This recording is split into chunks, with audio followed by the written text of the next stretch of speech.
about this season is, hopefully this season we're working our way back. We don't know the extent to which it will be COVID impacted or not, but hopefully less so. Is that hopefully we'll have more access to the G League, this year. Hopefully it's a full normal G League season.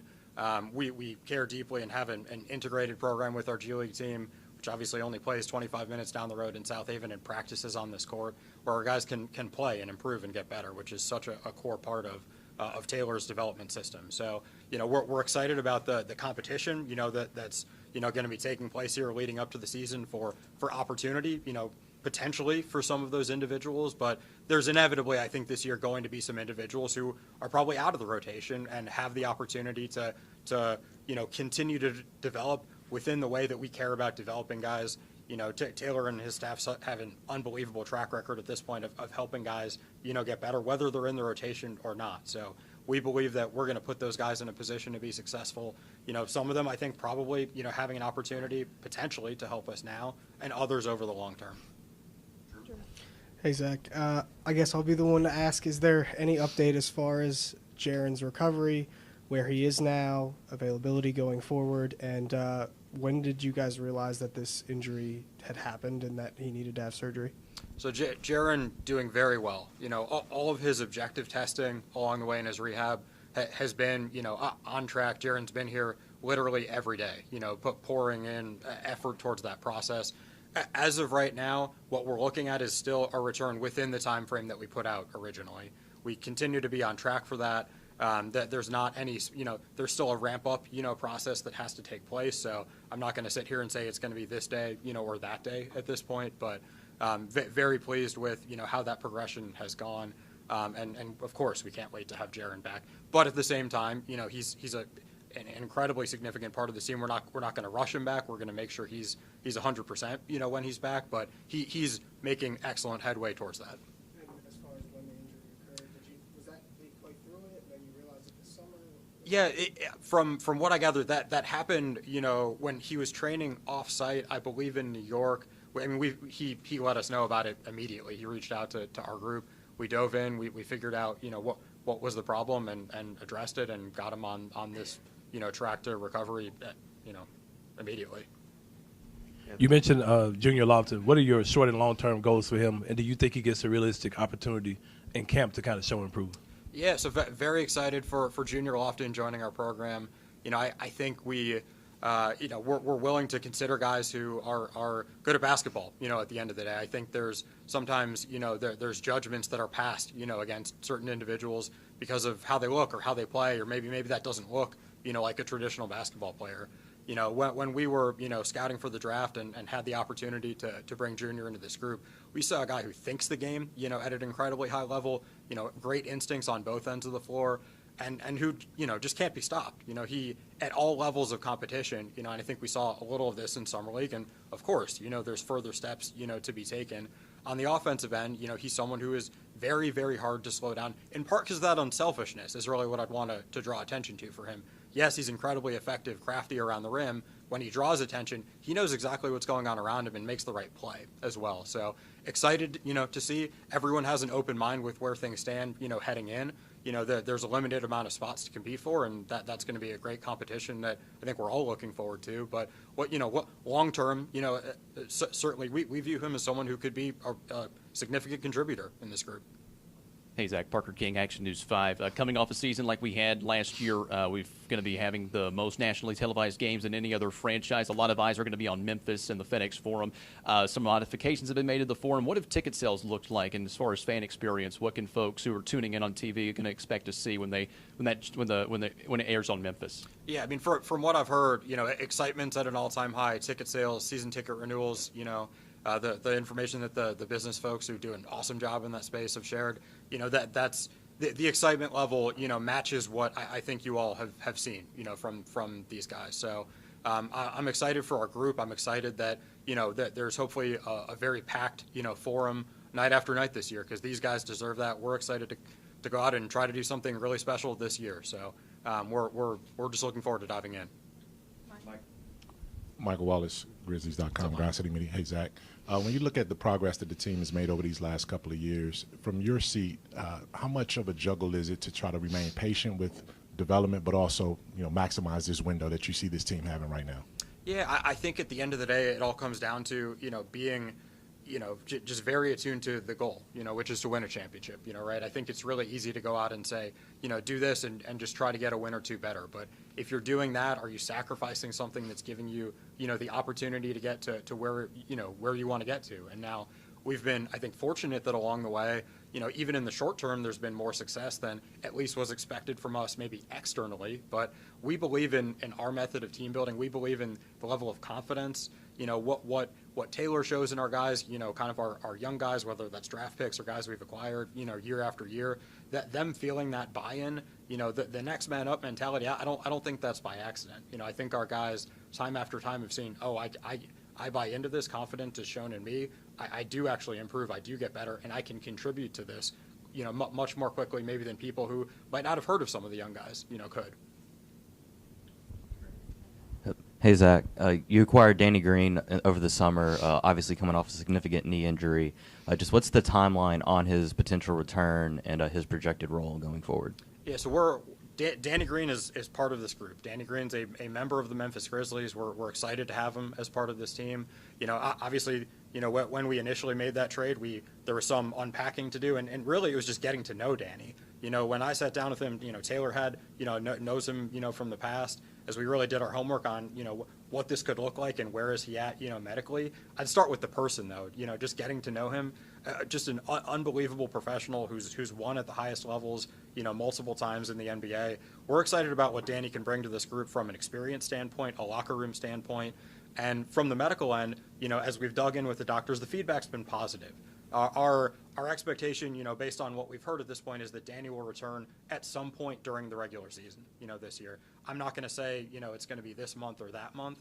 It's a very long-term rehab, and there's a lot of steps in that process. But the early feedback in his recovery has been very good, and we're excited about the player, Danny Green. We think if we are able to get him back to that point, integrated with the group, we like what Danny brings to this group on both ends of the floor. You did move on from a couple of players that played key roles last year, and Kyle and DeAnthony. Does that speak to the confidence that you have in some of the guys behind them? And I know John did get an extension this summer as well, if you could speak on that. Yeah, it's definitely a reflection of how we feel about some of the guys who we have in the group and some of the guys we were able to go acquire over the course of this offseason. So, those are, DeAnthony Melton, Kyle Anderson, very significant parts of this team. Don't want to shortchange, in any way what they brought to the table. From a defensive playmaking standpoint, getting us out, in transition, that's a significant part of how we played, and that's going to continue to be a significant part of how we played. As we looked at the roster coming out of this last season, our core focus was what's going to allow us to be the best team we can be in the playoffs. And part of that was a real emphasis on shooting. Let's take, some swings at guys in the draft like Jake LaRavia and David Roddy, who, as they hopefully develop over time, can be guys who give us the versatility, defensively from a team defensive standpoint, from a turnover generation standpoint. These are guys that were quite good at that in college as well, and I know that's one thing to do it in college, it's another to do it in the NBA, but projecting out, we feel good about what those guys can bring to the table on that end of the floor. But we also think they're, from a surrounding let's Jiren, Des, our core guys, let's surround them with as much shooting as we can, as we're building out this roster from here.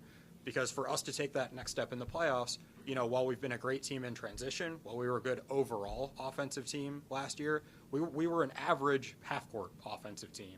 And to take that next step, really focusing on how do we surround our guys with more shooting, that's what we really tried to focus on. John Conchar, as you alluded to there as well, we have a lot of confidence in John, being able to step in, play a more, John was basically a 10th, 11th guy, for us last year. Can he take another step forward? We believe that he can. A lot of things that John brings to the table from a rebounding, blocks, steals, team defense, facilitating standpoint. We're hopeful that he can fill in a lot of that potential, kind of loss. And Xavier Williams as well. Zaire is a big part of this. Can we create more, for coming in with barely even having played, at Stanford his freshman year, the growth that we saw over the course of last season from Xavier Williams we thought was very encouraging. Further growth during Summer League. We want to make sure that Zaire has that pathway to continue to take on more of a role. the growth we've seen from him as a shooter, I think, is going to be really significant for this group as well, for where we want to get to. The focus is where we're trying to get to at the end of this season, at the end of any season is trying to win this thing. Now, what does that look like at the beginning of the season? Yeah, I think that's a competition, is that the younger guys having a little bit more of an opportunity to play. We believe that instilling confidence then, we're hopeful that that's going to pay dividends, when the guys, when our group benefits from that experience, benefits from playing together. Zach, you mentioned Jiren's, the timeline is the same, which means he's going to miss some games at the beginning of the season, presumably. How do you view the guys who might potentially fill that void for however long it ends up being? Who do you view as the main options there? Yeah, I think it's a really healthy, open competition with a lot of guys, that are involved. We're excited for that competition, to get going as camp gets underway here. And I think there's a lot of guys that can make an impact. I think Santi had an excellent offseason. I think Santi did a great job. In Summer League, he's been working incredibly hard this whole offseason. I think Jake Laravia and David Roddy, have had really good off seasons as well. Getting them up to speed, how we operate, how we carry ourselves. We think they're both going to be really good fits. Xavier Tillman, Xavier Tillman was a rotation, guy for us in the playoffs and has proven that he can be effective, in those settings. Are there other configurations we can look at? At the end of the day, I'm wholeheartedly going to support, Taylor and where they come on that as I always do, with our coaches who do an awesome job and overseeing and making the calls on competitions like that. But it's a competition that we're all excited to see play out. Thanks, everyone.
This is for Taylor.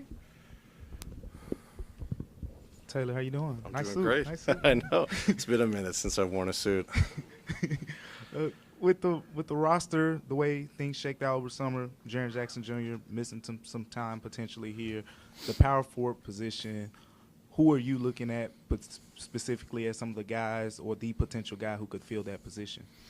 Yeah, I think there's a lot of avenues we can go. We've been talking about that as a coaching staff, still trying to figure out, Jiren's firm timeline. I think he's still on the same initial timeline as we set. But, if we have to go the route, putting someone else in that starting lineup, I see Santi having a great summer right now. He's playing with a lot of confidence. Our rookies, Jake LaRavia, David Roddy, guys that are kind of interchangeable 3-4, 4-3. They've been playing well in the summer from what I've seen.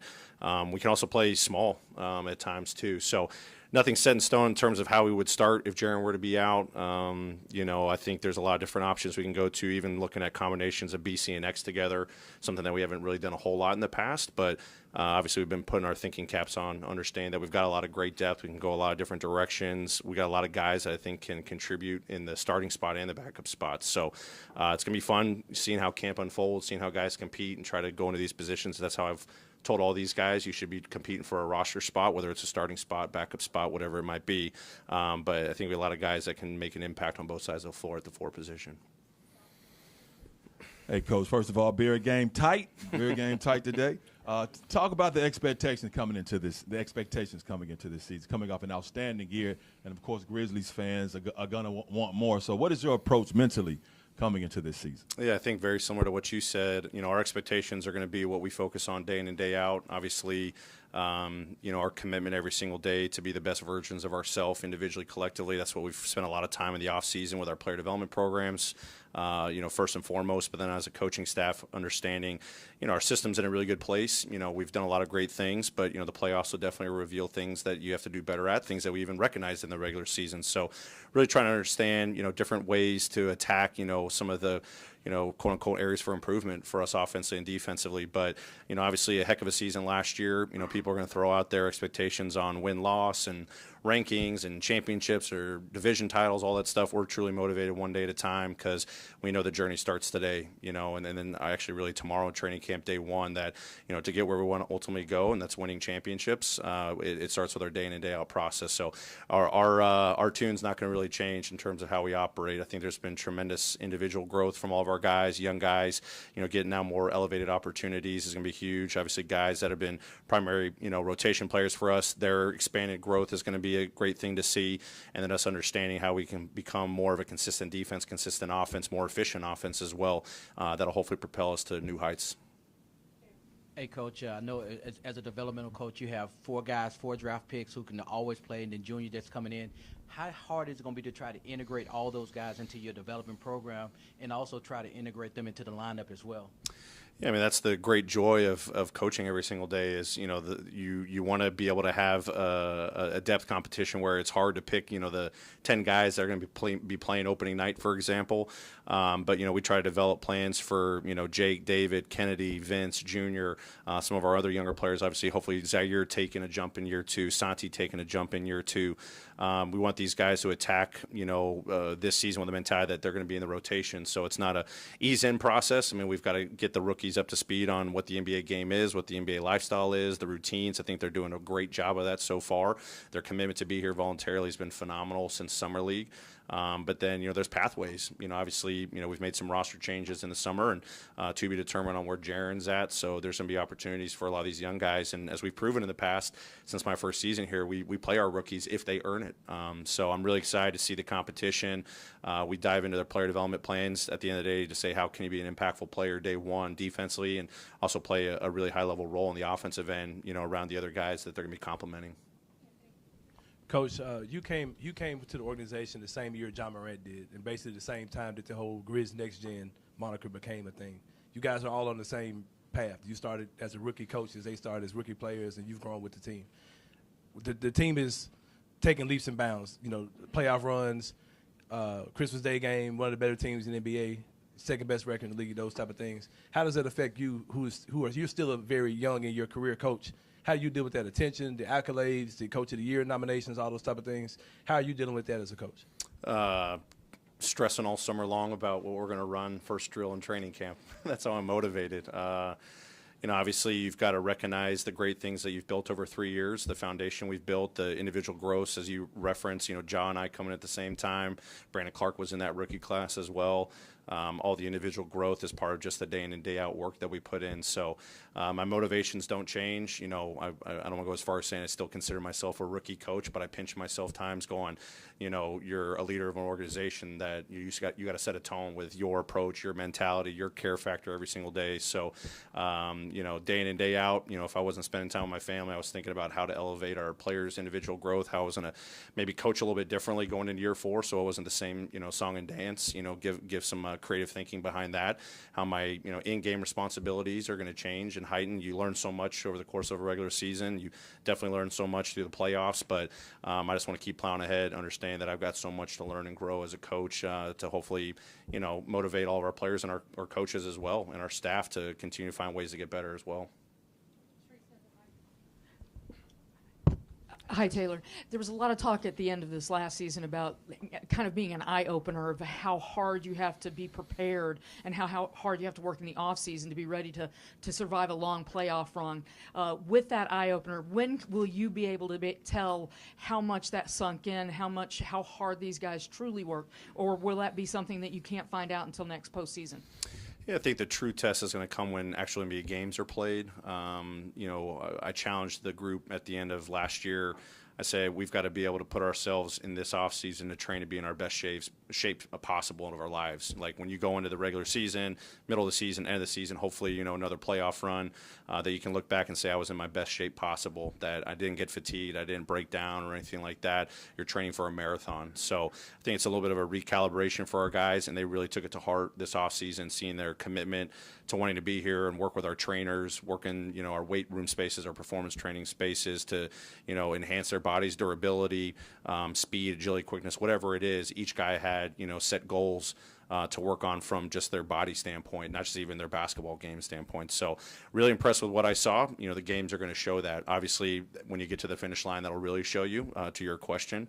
But I think our guys really embodied that, and then now it's about caring for that throughout the season, the grind of game after game after game, how you're going to embody that endurance that you need so that you're hopefully playing really deep. As far as roster movement goes, Zach said you guys are getting more geared toward trying to win in the playoffs versus the regular season. That means being a better shooting team, being a better half-court team. Is that something you've had to think about a lot this summer and plan on implementing once this thing gets started? Yeah, I mean, the goal is to win championships for sure. Obviously we've got to, play well and win in the regular season. So that's still the first and foremost, priority for us. But as we've constructed our roster, obviously there's difficult decisions that come. Obviously the biggest ones, seeing Melton and KA go. But we trust our depth. We understand that there's so many guys that have been waiting for more enhanced roles that can contribute. They may contribute a little bit differently, but their impact on winning is something that we talk about all the time, from the start of the season, middle of the season, end of the season, when you get to trade deadlines and draft and free agency, so on and so forth. But every player we brought in here through trades, draft, recently is with the intention of winning championships. So really excited with the group that we have. We understand that you've got to build through the regular season, but understanding that how we get better through the course of the regular season, schematically wise, personnel wise, to have variety and versatility is going to be something big. Obviously, that was on display in both series last year, playing big, playing small, how we got to become more efficient, better offensive execution team, better, 3-point shooting team, rim finishing team, all those things come into play. That's internal growth. That's the personnel we bring in. So that's definitely a huge part of our conversations all season long, but especially this off season. Hey, Coach. Ryan Meadows, Grizzly. Back here. Yeah. With 6 of your first 8 starting on the road, how important is it to you to start off strong?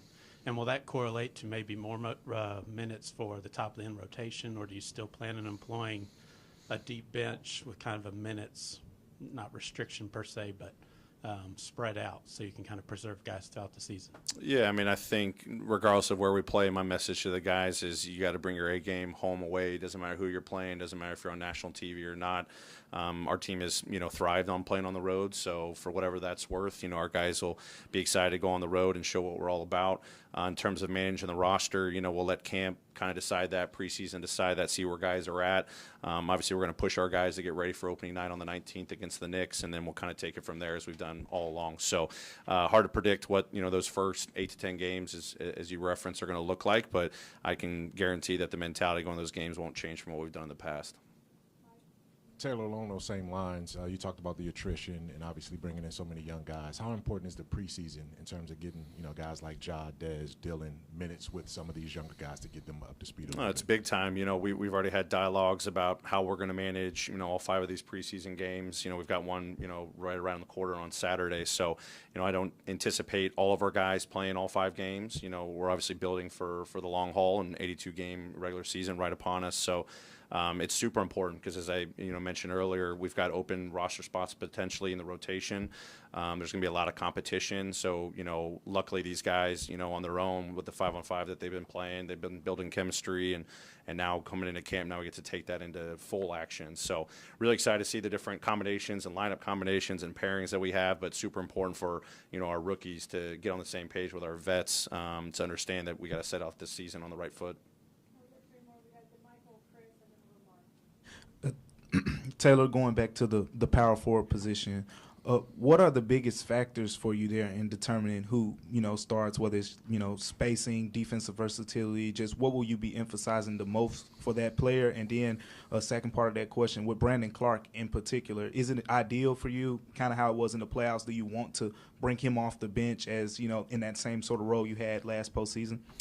Yeah, I mean, there's going to be so many different ways we're going to look at, the 4 spot, in particular, if Jiren, wasn't to start the season with, who we're looking for in that starting spot. At the end of the day, it's chemistry, and that's chemistry not just in the starting group, it's chemistry in our second unit. As I would foreshadow that I'm probably doing a lot of mixed lineups as I've done, previously, mixing up starters with guys coming off the bench. So a lot of it is just what are the combinations that are best, which players have the best connections out there. At the end of the day, we obviously want to be really good defensively and offensively no matter who's out there. So, to your point about Brandon, obviously he thrives coming off the bench. He stepped in the starting lineup, done well. But if that's an opportunity, we're going to explore that, in the preseason, see those combinations. So there's a lot on the agenda, a lot to decide, when it comes to the 4 spot, different combinations. The playmaking ability, the shooting ability is going to be a big piece for sure. But defensive versatility is where we always start. And then from there, we create our offensive system. So I think we got a lot of guys, as I referenced, Santi, whether it's BC, whether it's Jake, whether it's David, whether it's, Zaire DB at the 4. We can go a lot of different routes, but that may not be the case how we start. Could be the case how we finish. Taylor, do you anticipate Jiren being able to do on-court work during training camp or at any point during preseason? And how do you mitigate some of the skill development time he lost, due to the injury? Yeah, I think, the court work as we ramp him up, I think we're still a little ways away from that. Don't have a firm timeline. He's already doing 1-on-0 court work, which is very encouraging. So once we work with the medical team and understand how much he can do, separate, with contact or even with the team, that's to be determined. And then your second question, skill development. Yeah, I mean, that's obviously something that's hard to replicate in a short amount of time for sure. I think we take a look back at what he really did last offseason, and over the course of the last regular season, he really built a really good base and a routine of what he really needs to work on. Obviously, taking that next step in his game, we lost some of that opportunity this offseason, but in the conversations, film work that he was doing with Darko, for example, and our other coaches throughout the summer, I know his mind is there. Now he's just got to get the reps, when he's kind of cleared to do that. So obviously, I think the biggest thing is knowing that he took huge steps last year and understanding once he's back able to do a lot more on the court, he's going to go right back to that to kind of springboard, his ramp up to the season. Taylor, in terms of Ja, we saw his game obviously go to a whole new level last season. In your mind, what does the next level look like? What does Ja even better look like? Yeah, I mean, the best version of Ja to date is the anticipation, the expectation, the hope. Knowing the game plan that we challenged him with, but he also challenged us with. Going into the off season, the excitement he had to just take that next step. Who knows what the stats are going to be and the accolades are going to be. He knows his motivation is to help be the leader of a team that's going to go win a championship. So it starts with the work that he's done on his body to gain strength and durability. He knew that was a huge thing for him. The efficiency on the offensive side, getting to the rim, but even understanding his attack game, adjusting as defenses have played him, and maintaining that durability. Shooting the three ball, he took a step last year, but he's put a lot of time in this summer doing that. And then defensively, continuing to challenge him. He even challenged us. He said, I want to be, better in these areas. I'm not going to go into specifics, but knowing that he is constantly finding ways to get better. That's how we're built as a team, is motivating to know that he already has done that year 1 to 2 to 3 with that mentality. Even coming off his best year to date, he's motivated about finding his best version, his best year so far. So when he does that, that's a driving force to continue to be the best Grizzlies that we can be. Great. Thanks, everyone.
All right, questions for Des? Back in here, ain't it?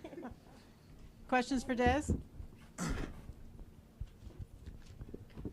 Des, just can you give us overall how the offseason went, and if you are to make another leap this year, what would that look like? Yeah, I mean, I think it was a great offseason. You know, from a body standpoint, skill standpoint, mind standpoint, you know, I feel like I improved in all those areas, and you know, it'll show.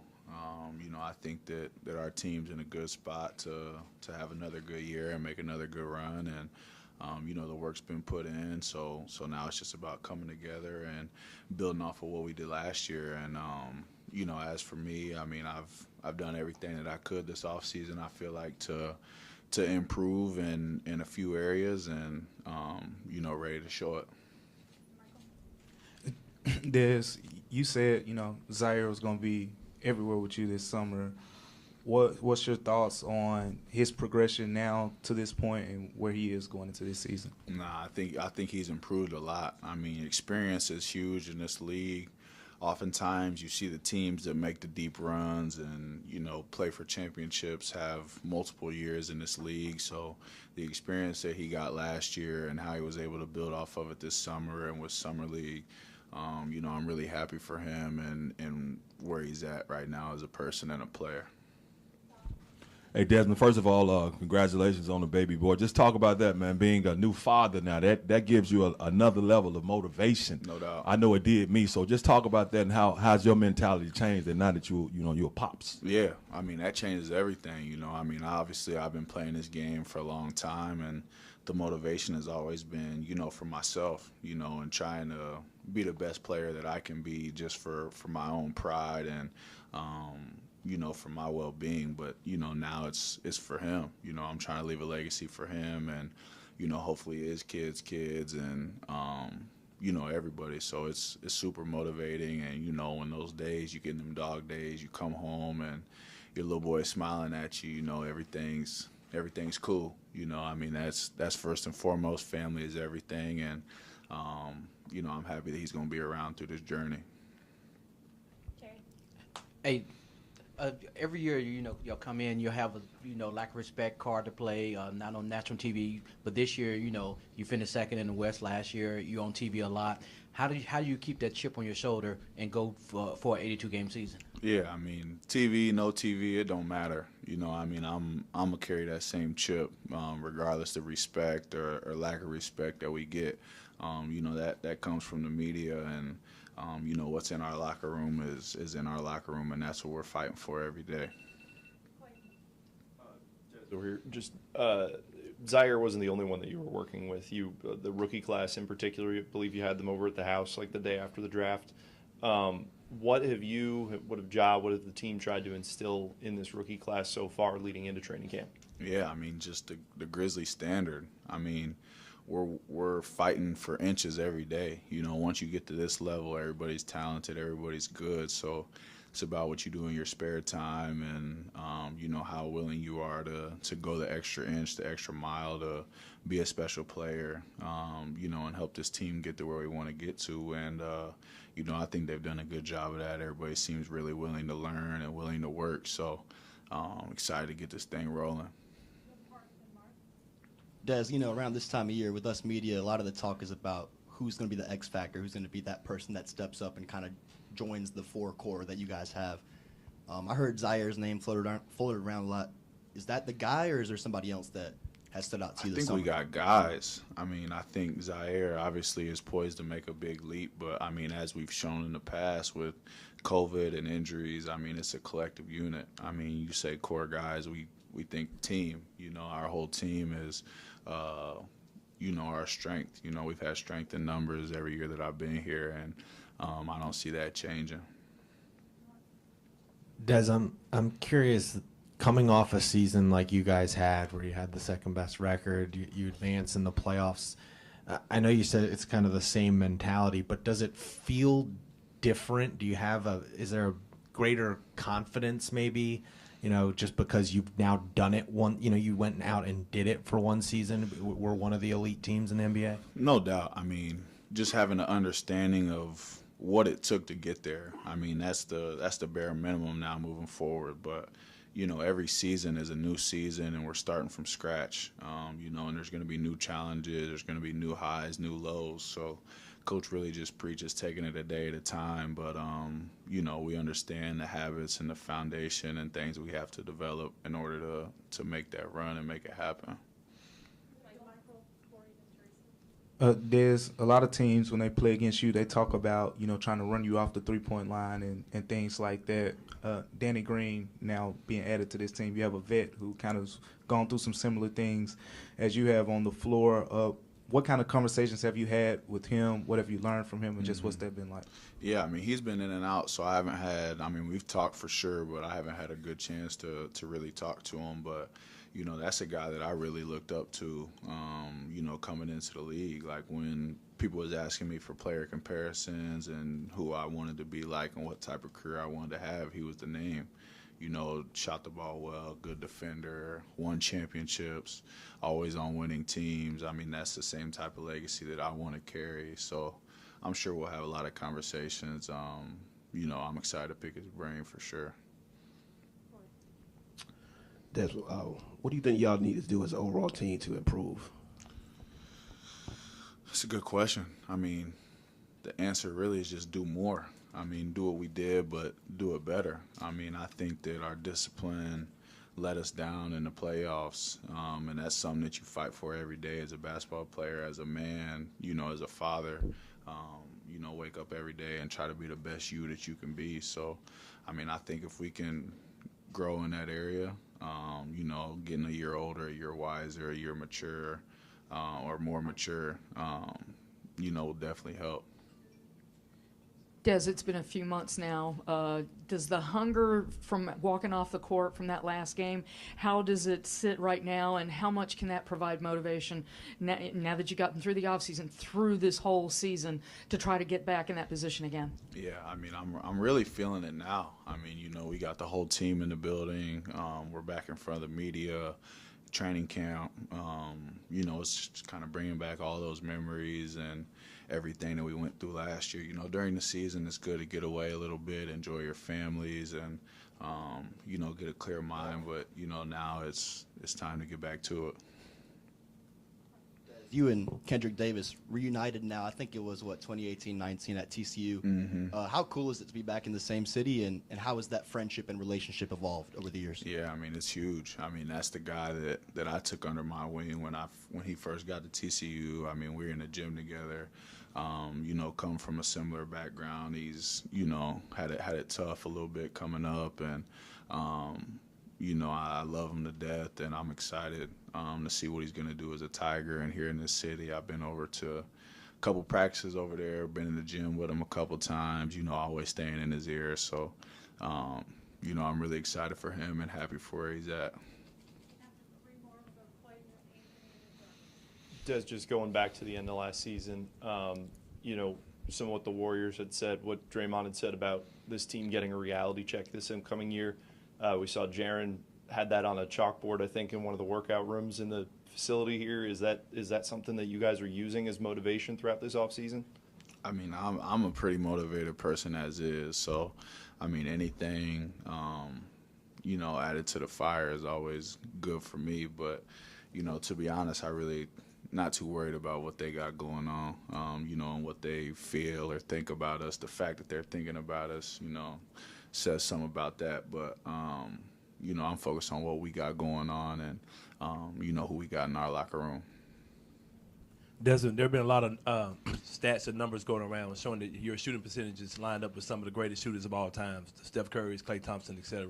Is that one of your goals, to end up being one of the best three-point shooters in the game? No doubt. I mean, I think I'm, you know, obviously early in my career, but, you know, I want to be looked at in the same light for sure. Back here, Des. As you sit there now, you put that uniform on, you got Memphis on the front of your chest. On draft night, you said, oh, when you found out that this was the team you wanted to go to. How does it mean to you personally, knowing that you're sitting here on the cusp of something that could be great, and where you came from to get here to help this team do what might possibly be able to do? Yeah, I mean, it's hard to put into words. I mean, life, nobody ever knows where it's going to take you or where you're going to end up. But, Memphis has been great to me. I said it on draft night, and I'll say it again. I'm super happy to be here and thankful that, everything's worked out how it has. And like you said, I mean, we got a chance to do something special. We all stick together and stay hungry. So that's the plan. That's the goal. Appreciate it.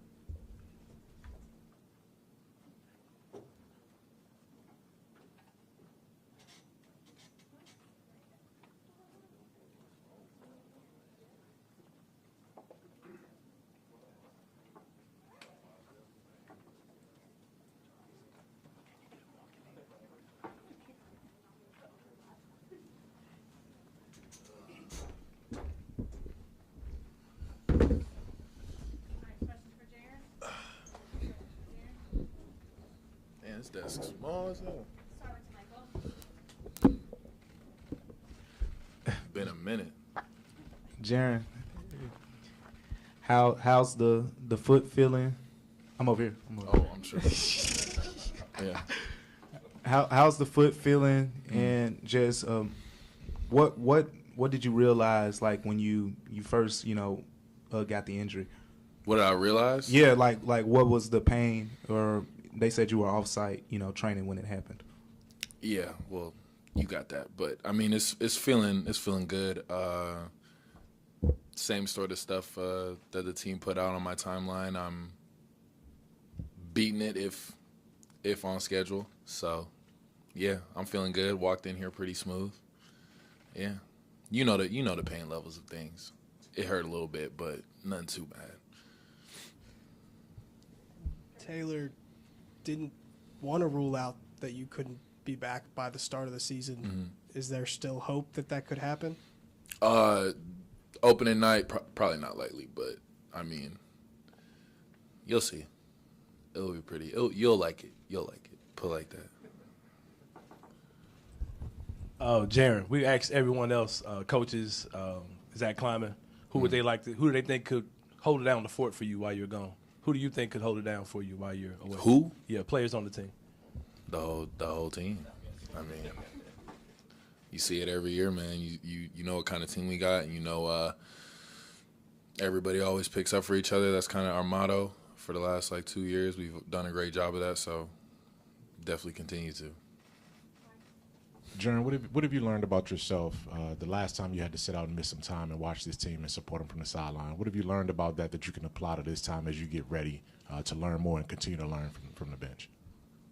I mean, if I was talking to a younger player going through, I'd just tell them to keep their head in it, stay focused, and just support your teammates because they're going out there going to war, and then you have a battle yourself to get back on the court ready to help them. So you're fighting a war on two fronts, and you got your boys backing you up on one. And for you just got to keep doing exactly what you need to do every day. Control what you can control. Been a minute since I've been up here. And for y'all to be a young team still learning how to win, how helpful is it to add a guy like Danny Green, who's a proven winner and a veteran, to that locker room? Yeah, I knew him before this. He's always been a good guy. You hear a lot about him in NBA circles as just being perfect for a locker room, as well as just a great talent, great scorer. And yeah, I mean, he's gonna come and do his thing, and great to have him around. Give us all types of insight. The man's ringed up, so yeah, come share for sure. Taylor, you both talked about as you were going off to the postseason about everything you wanted to do this summer. How disappointing that you weren't able to put in that work, the skills work, and how much do you expect when you get playing full time you'll be back at the improvement that you wanted to see? Oh, I was still able to do something for sure. Definitely disappointed with just my foot in general, but I still got to work on my body a ton, which I knew I was going to do anyway. Before that, I was still able to get skill work, and then when I was able to get back out there, now I'm able to do it now too. But I understand what you're saying for sure. There's that gap in between, but I mean, you work on your mind, your body, all types of stuff. I'm not worried about it at all because we also work out during the year. So during the year is a lot of times when I think players get a lot better. I feel like, especially with our team and just how much we work out and how much we just like to be around the gym. They just got to kick us out. So, yeah. Right back here, Jiren, you had a great year defensively last year. You were very durable. I think that's the most games you've played in your career. Tell us a little bit about that, and also the fact that you were very, very close on the Defensive Player of the Year. Is that a goal for you this season? Oh, for sure. It's a goal every year. I want it badly. Upset that I didn't get it last year. Definitely wanted it. But it just, if I get that, if I'm doing that, then our team's a higher defensive rating and we're winning more games, and it all fits for sure. I'm glad I got to where I got with that, though. Appreciate you. Jiren, what was it like? You enjoying your offseason at the house doing you, and you see Klay Thompson in the finals taking a shot at you after they won the championship. Did that motivate you? Did it bother you? How did you take it? Well, I wasn't at the house when that happened. I was actually in Italy when it happened. And the time change I was just sleepy. But I remember, it's just a good example of how, like, your teammates should have your back. And, you see 12 have my back. And now we're playing on Christmas, which I thought it was going to happen anyway. So, shout out 12, man. That was dope. Jiren, I wanted to ask you about the six patch. I'm over here. The six patch on you honoring Bill Russell. What does that mean for you? Do you see it? Okay. It means a whole lot just because I actually met Bill a couple times. He's crazy. And he just done so much for the game. So honoring him like this is huge. I know he definitely, this is everything. Like, the game is everything to him. He talks so much about the game. He gives back so much to players. He's out of his mind. But, glad we get to remember him like this. He's definitely watching over the game, watching over our jerseys. Like, yep. And, it's special, man. A lot of rings for him. Back here.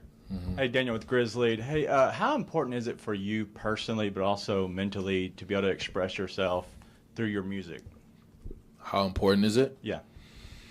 The new sound's great. I haven't really thought about it. I think it's just important who hears it. It's important. I don't know. It's a good question. I guess you'll have to keep listening and wait and see. Jiren, it seemed like, just a season or two ago when you were 19 coming in as a rookie, when you look around the locker room now, with Kyle gone, it's just Dylan and then you. Are you coming more into your voice as a veteran on this team? Do you feel like an elder statesman, sort of a upperclassman on this team for the first time? Probably not for the first time, just because our team's been so young. And experience can travel a long way with our team instead of age, just because there's so many things we can give back to. We just keep getting younger, so there's so many things we know we've been through, even with playing in the bubble, playing in the playoffs, just like how we can tell the younger players how to have real focus and what it really takes. So I'm glad I'm able to do it now, 5 years in, or whatever you want to count it as. But I think I was able to do that before, and then teaching them how to do it, to the next group, it's going to be good. Just another Warriors-related question for you. I saw you had in your workout video that you posted this summer, there was that quote from Draymond saying you guys are going to get a reality check this year. Is that a motivator for you this year to make sure that doesn't happen? No, weight room, man. We write cool stuff all there all the time, and then we just happen to catch that frame, and I honestly didn't even know that was going down, but yeah, for sure that's what he said, and yeah. I don't even think it's really going to motivate us anymore because we already got that, but, this is about fun, so we're going to have fun. Jiren, I feel like I know what you're going to say, but I got a story to write, so I'm going to ask it anyway. Yeah. Who has stood out to you the most this summer? We've seen the leaps that you, Ja, Dez have made over the past 3-4 years, but who do you suspect is next in that kind of regard? In the league? No, for y'all's locker room, your team. Outside of me, 12 and Des? Exactly, like a breakout candidate, so to speak. I mean, people putting in that work, breakout candidate. BC broke out, I guess, in the playoffs a little bit. Maybe BC, Zaire. I mean, Zaire grew a little bit, so that helps. He's a little bit taller, a little bit stronger, a little bit better. So, yeah, maybe him, maybe Jake, maybe Coach Taylor, you know, for real. So, it could be anybody. Zach got it in the bag too, man, at this point. And back here, Jiren, here I am. You mentioned fun earlier, and it seems like you guys were kind of like a college team. It seemed at times the way you celebrated with each other on the bench, and you play here in the Grindhouse. The fans go crazy over what you guys do. Is that something that can continue on as you get older in this business? And is it business? Is it fun? Is it like, let's stomp whoever we play? And how do you keep that rolling? It really wasn't coming from youth. It was just coming from how we are. Like, I mean, the game is everything. You take the game away from us and we're sick and we don't know what to do with ourselves, to be honest. So when we're out there, it's kind of like a release. We're letting it all go. And that's what you get, just us having fun. And then, I mean, that's gang right there. So the togetherness, it's funny how everybody looks at it like togetherness. We're just kicking it. So, yeah, you'll see more of it. We're getting older, so, I mean, I don't think you'll see less of it, but we definitely have that that edge that we know we're going to be hunted. We know, you know, we're not going to surprise nobody now, so we just got to be locked in, have that playoff mentality like earlier in the regular season, carry it through longer, and come out and try to be first in the West and just kind of keep going. All right, thanks, Jiren. Mm-hmm.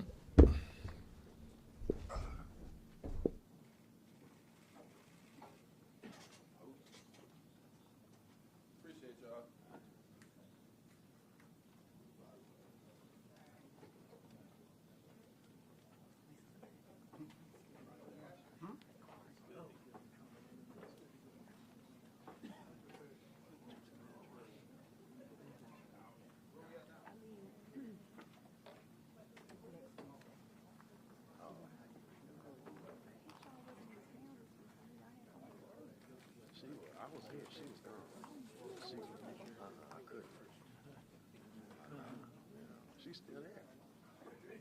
Yeah, she got a funeral tomorrow. Yeah, she's tall. She'll be back with his. Okay. Yeah.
What's up? What's up?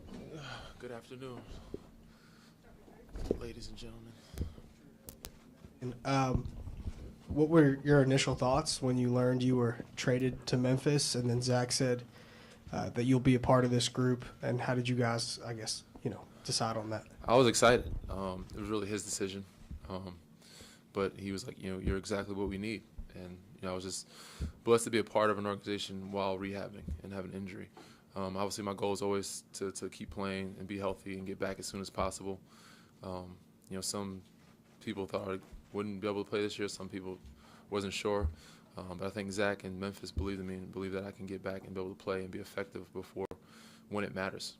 So I was excited to be a part of this group and to hopefully make an impact on the younger guys and help this team mature. I think that's the only thing that they're kind of missing. They're a great group, have a lot of fun. They won a lot of games last year, had some success. I think they had more success if, a couple other pieces or just a little more maturity. So that's what I'm here to try to bring. Hey, this team is known for having great chemistry. Yeah. I know you're not able to play and practice and do all that, but how far are they going to the summer league and develop their chemistry off the court so when you are ready to play, you can just... Very important. Not just for me to develop the chemistry, but to help them develop more maturity and chemistry, just me being around. So my goal is to just have my energy impact and affect them in a good way. Obviously, continue the positivity, continue the unselfishness, but teach them a couple things about what it takes to win and just maturing and being professional. Take what I've learned from the past teams that I've been on and how blessed and lucky I've been to be able to win some and hopefully share it on to them. Hey, Danny, how is it coming into a team like this that has had some success? Mm-hmm. They seem to get along. They got a nice little core four, and you coming in with some veteran leadership because a lot of athletes have egos. For sure. They're like, man, we already won, man. We don't know he care about what you're talking about. So how is it coming into a situation like that? It's exciting. It's an amazing group, so I'm very excited about it. I'm having fun with it. I think they seem receptive to everything they want to learn. So I think that's the best part about it. Even though they're very good, they have a lot of potential, and they've won a lot, they still want to grow and they still want to be better. That's what makes the situation perfect for me. Each year is a new challenge for everybody, myself included, obviously rehabbing with the knee. But how am I going to be a leader with not being able to play? And when I come back able to play, how can I do both at the same time and help get this group to where they need to be be one of the contenders or last team standing? Hey, Danny. Danny, what? Is this, hello, yep, can I you can hear hear you. Okay, good. All right, so you've played on several teams and come in here to the Grindhouse, and sometimes you had success, but a lot of times not. What is that? What is that atmosphere like coming in here to play as the opposition, and now you're on this side? Oh man, I've seen the very said early on the tough years. Even now, it's gotten back to that. The fan base here is amazing. I compare it a lot to like San Antonio. There's the one professional team, and they're all for their team. But it's a doghouse. It's hard to play, and it's hard to win it as a road opponent. Once again, I said compare it to San Antonio. Anybody goes in that gym, regardless of how good or bad they are, and they've had some down years, they're still dangerous because of the atmosphere. And that's like a place here. Regardless what years they've been good or bad, this atmosphere is a tough place to play in because of what the fans bring to that energy to the court. Hey, Danny, Chris Herring over here. How you doing? Chris Harrington, Daily Memphian. Have you had any chance to talk to your old teammate Marc Gasol about being in Memphis? Not as of late. Marc is still doing. He's still playing. He was over in Spain. He looked really good this past year. We've talked about it in the past when we were in Toronto about his time here. I've talked to a couple other people, and they loved it. They loved the organization, and I see why. I've only been here for a brief moment, but instantly I could feel, how great of an organization it is, and how good the energy is, and how they put their players and team first and take care of everybody. So I see why guys enjoyed it, not just the city, but the organization and the team, because guys aren't selfish here. They like to play together, and they love to compete. So this is the brand of basketball that I love to be a part of. Danny, you came into the NBA. You weren't a heralded rookie. You were a second-round pick. Mm-hmm. Kind of took a while before you could kind of find your way in the league. Mm-hmm. That then turned to you being one of the quote-unquote pioneers of the 3-and-D style of player or whatever. Okay. And now you got guys like Desmond Bane who come in today saying that he patterned his game after you when he was coming up. What's that like from the road you had to just find your way in the NBA to now having young star-type guys like Desmond Bane saying that they pattern their game after That's very humbling, man. He's a special player, and I've always been a fan of his game since he's got in the league. mainly because the way he's built, it doesn't look like he should be a basketball player, but he's very effective. And it's crazy to see that he shoots the ball very well with how strong he is and how compact he is. But to see guys like that model the game after me, who I'm not an all-star, I've never been a superstar on any team. It's just very humbling, and he's a guy that could one day be a superstar or an all-star. But I try to use my experiences at being drafted in the second round to these younger guys. We have a lot of rookies or second-year players that aren't fully done with their rookie year yet. They had to sing happy birthday today to one of the guys, and I realized we had like 8 rookies in the room. So to teach them my story and let them know, your time has come. There's gonna be days where you got to stay ready, but there's gonna be a lot of days we're not gonna play, and just let them know to stay positive, stay focused, and your time is gonna come. And everybody who started out, well, not everybody, but a lot of people who started out, even some of the greats, they didn't play their first year or two. So just stay positive and stay on course. Danny, how much did you know about Taylor Jenkins just from the San Antonio tree there? And then secondly, how important were those conversations in Summer League when you went out there? Very important. I knew Taylor in San Antonio. I was there. I don't know if you remember. I was there for quite a bit. And when he started out there, we had cross paths with him and as well as some of the other staff members there. So Taylor's my guy. We had a great first meet because I've met him before, but first meet as me being his player and him being my head coach in Vegas, and then discussing some of the principles that they do defensively and offensively, and watching some of the Summer League games. So it was a very important meet, but it was great. It was amazing. And, it was a kind of like a reunion, which made it easy, more comfortable to be able to converse with them and understand. That familiarity will make it a lot easier to transition for me with, getting his feedback, him getting my feedback, and us, coming together to try to see what we can do to help these younger guys to succeed and be better. This might be maybe you view it as a stretch, but the franchise that seems to resemble this one the most is San Antonio in some ways. For me, yes. For you, but definitely. I know the age timelines are probably a little different when very you were different. the young guy in San Antonio, Yeah. but do you get a similar vibe in terms of how it's been organically grown for sure. here? Definitely. And I think Taylor took a lot of that from, I'm not saying he stole anything from anybody, but I think this is how he is, that brand of person, a brand of basketball that he loves to coach and play is very similar to San Antonio, where it's no ego, selfless, and be professional and do things the right way. And, from today we had a brief short meeting before we came out here and just talking about last year. Obviously I wasn't here last year, but some of the focuses and some of the things that he wants, goals for them to have this coming year. And said very much like San Antonio. And said the city reminds me much of it too, and the fan base of how, they don't consider it a big city, but it kind of is, and their fans love their basketball, and they ride or die for their Grizzlies here. And I seen it just once I stepped foot in Memphis. Avery with ABC 24. You talked about bringing some maturity to this squad. A lot of young guys. You mentioned all the rookies you were talking to, but you've been in the league a while. How do you model what maturity and longevity looks like as somebody who's been in the NBA a while? Well, for me, it starts with off the court. I can try to implement something. Well, not implement, but I try to help guide them with some of the things.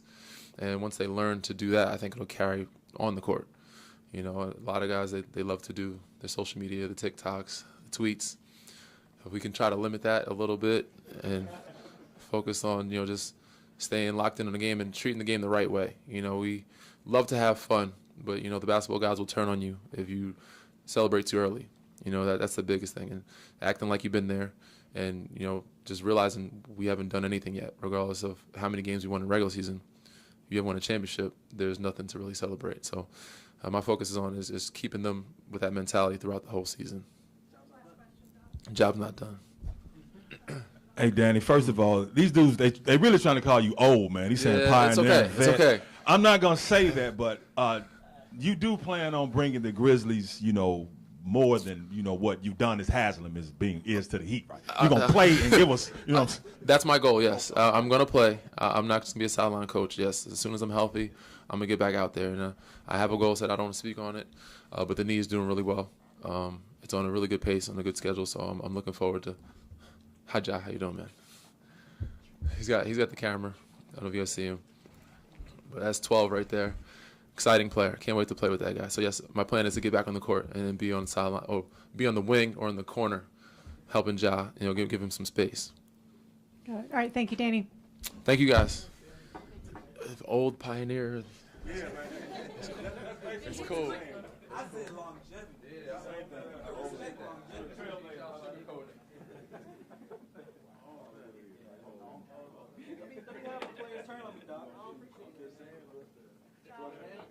I'm one of those. We know what you play. We know what you're really trying to say.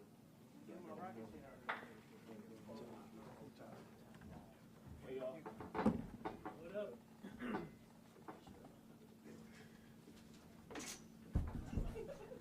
We all got a smile. Do we get to say cheese or what? Yeah, say cheese. Cheese.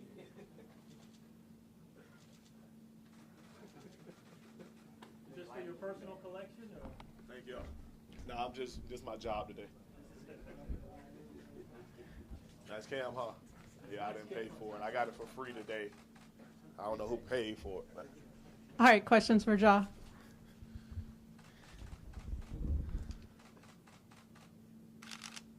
Creek. First of all, Ja, the season is here, man. Off season, you signed this massive extension, man. Well deserved. Do you feel any more pressure coming into this season based off what you all did last year and what you did last year, and what you've been rewarded with, what you earned? Honestly, no. I feel like it's no pressure for us. We didn't win the championship, so for us, it's pretty much going to the next level, continuing to improve, and go win the championship. Pretty much. So. Hey, Ja, last year you did all your work in the dark. You said this year you're going to work something else. Can you give us a sneak preview of what you're going to be bringing us this year? You'll see on opening night. You have mentioned trying to stay healthy and trying to, keep, I guess, the punishment of going down low over and over and over again off your body by building up that shot. Where does that stand today? And how do you feel about that going into the season? Very confident. Feel very good. Once again, you'll see opening night. Jarvis. Hey, Ja, back here. Hey, so how much did you? Messing with me, my bad. Okay. He's right here. Oh, okay.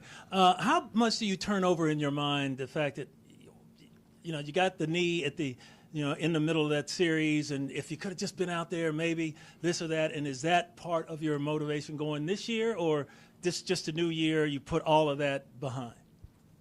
Yeah, that was pretty much, out my mind like a week after we lost. So at that point, it's, nothing I could do. I was out for the series. We lost. At that point, it's time, turn the page and, focus on, what I needed to at that moment, and that was, for me to be healthy. And pretty much that all season, I took a while off to, get 100%, and then proceeded to, started working out. So my motivation going into this season is just, being back out there on the floor, with my guys, and, going out there and, playing our style of play. John, I know you talk about still building on your game and winning and from a team perspective, but to go from a kid that was pretty unheralded, didn't have a lot of stars beside your name, to being top 10 NBA player rated going into this season, just talk about the progression of receiving that and how you feel about that with still so much more left to go. I'm being honest. I'm not satisfied.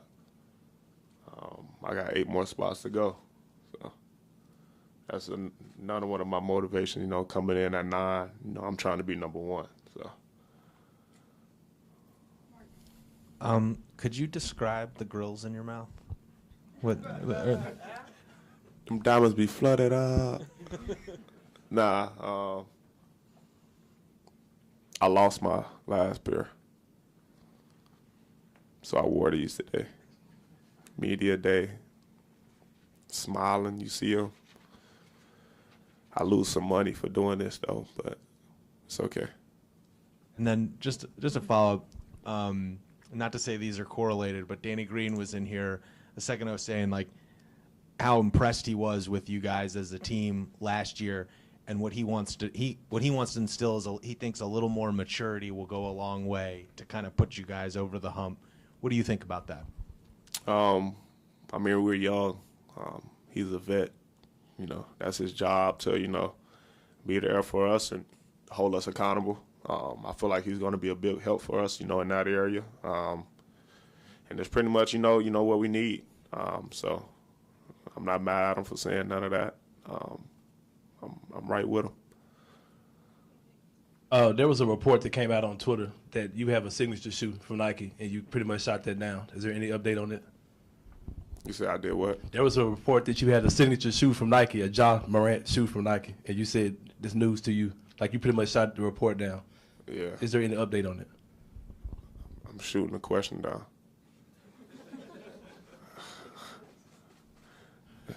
Hey, John, you are obviously going to start training camp and possibly the season without Jiren Jackson Jr. Talk about how important it is for you all and yourself specifically to find someone to fill in for him until he's able to come back. We got a lot of guys on this team that's capable of a lot. So it's pretty much what we've been battling with, since I've got here. Injury's been a big thing for us, having guys out, but as you can tell, like, it hasn't hurt us. I've been out for a while last season. We were still winning. We had guys come in to contribute. So if the question is, like, if there's pressure on that, no. And Jiren sent the message out yesterday to everybody. So if y'all didn't go look at his Instagram.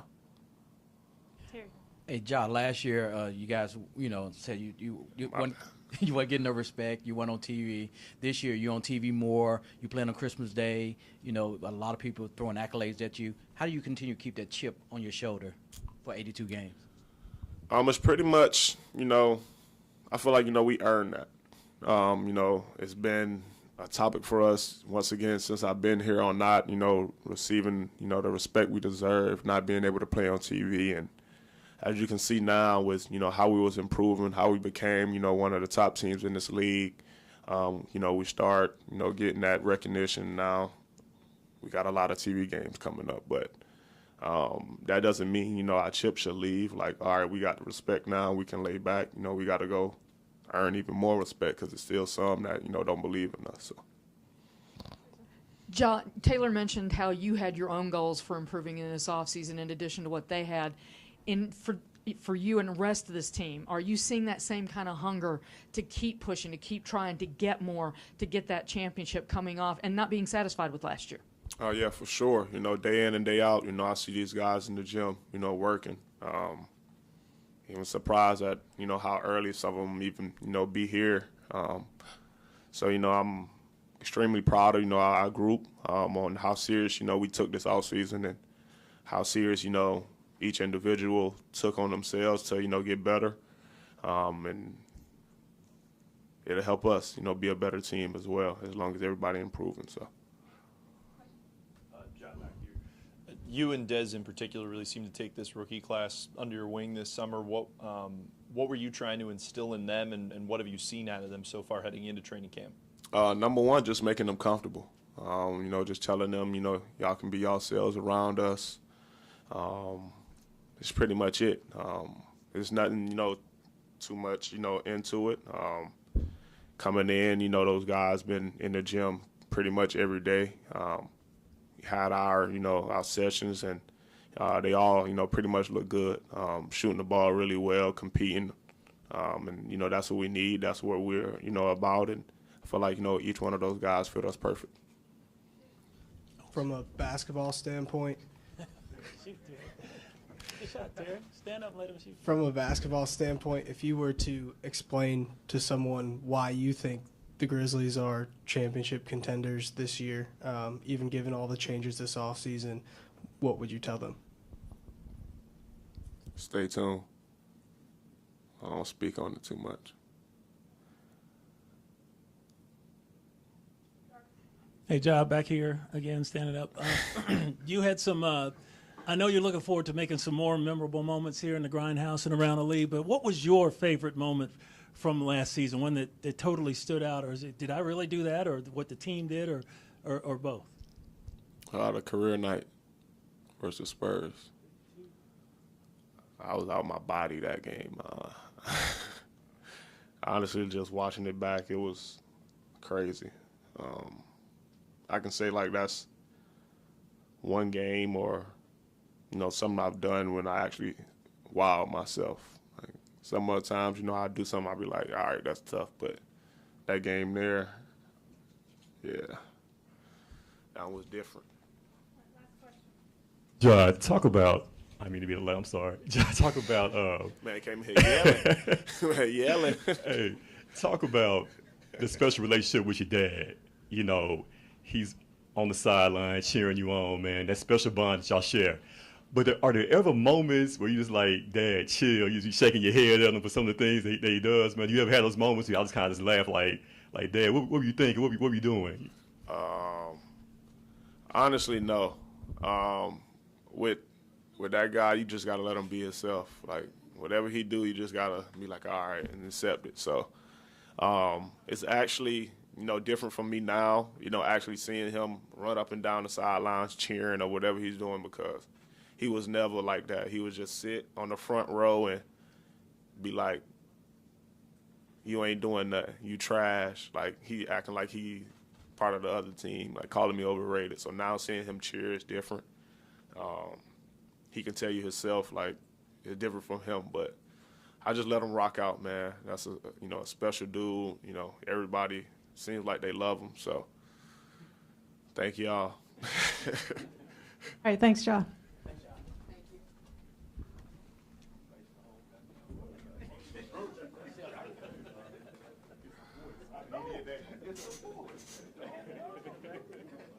All right, y'all.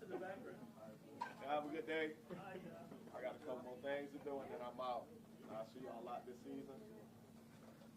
Have a blessed rest of y'all week. Gang, what's up? Put down. You in here, bro? You posted? Hold on, bro.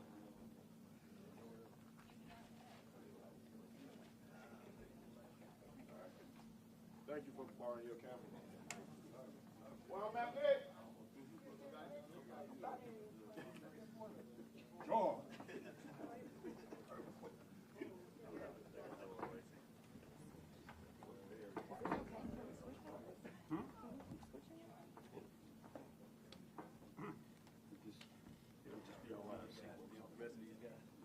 Well, I am dumping it though in the listening, so I could just move over everything when I get to the station. That could be easier. Instead of like dumping it from the car, we could dump it from here since it won't overlap.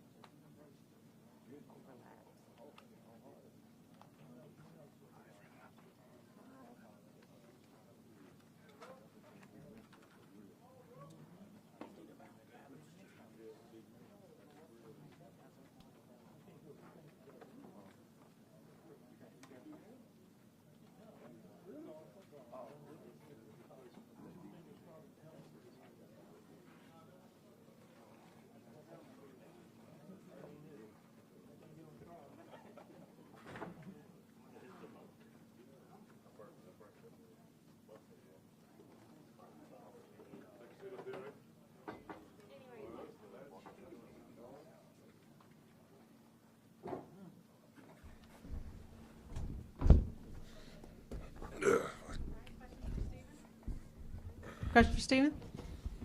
To Michael. How you doing, Steven? Yeah, above ground, man. Above ground.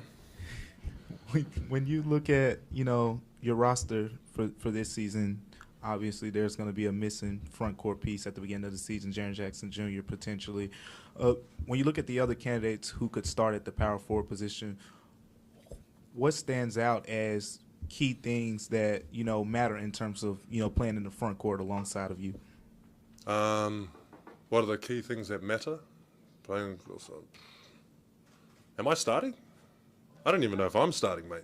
Did coach say this? Oh, well, shit. I wouldn't assume it just yet, mate. I still got to earn my spot, you know what I mean? So, shit. But if I were to be, I don't know, yeah, it'll probably be the same stuff, man. Like, it'll probably be like rim protection type thing. Similar position. I really don't know. We have to see how our training camp goes, to be honest. If you ask me in a couple of days, I'll have a better pulse on it, mate, Don't know what that was. Sorry, mate. It's inappropriate. Drew. Steven, as far as right here. Fuck, sorry, mate. As far as who also filling back in for Jiren, is there anybody in particular you've seen in these weeks, leading up to training camp, that are bigs, whether that be Santi or any of the rookies that have impressed you so far? Yeah, they impressed me a lot. A lot of different players, but again, mate, they don't have to impress me.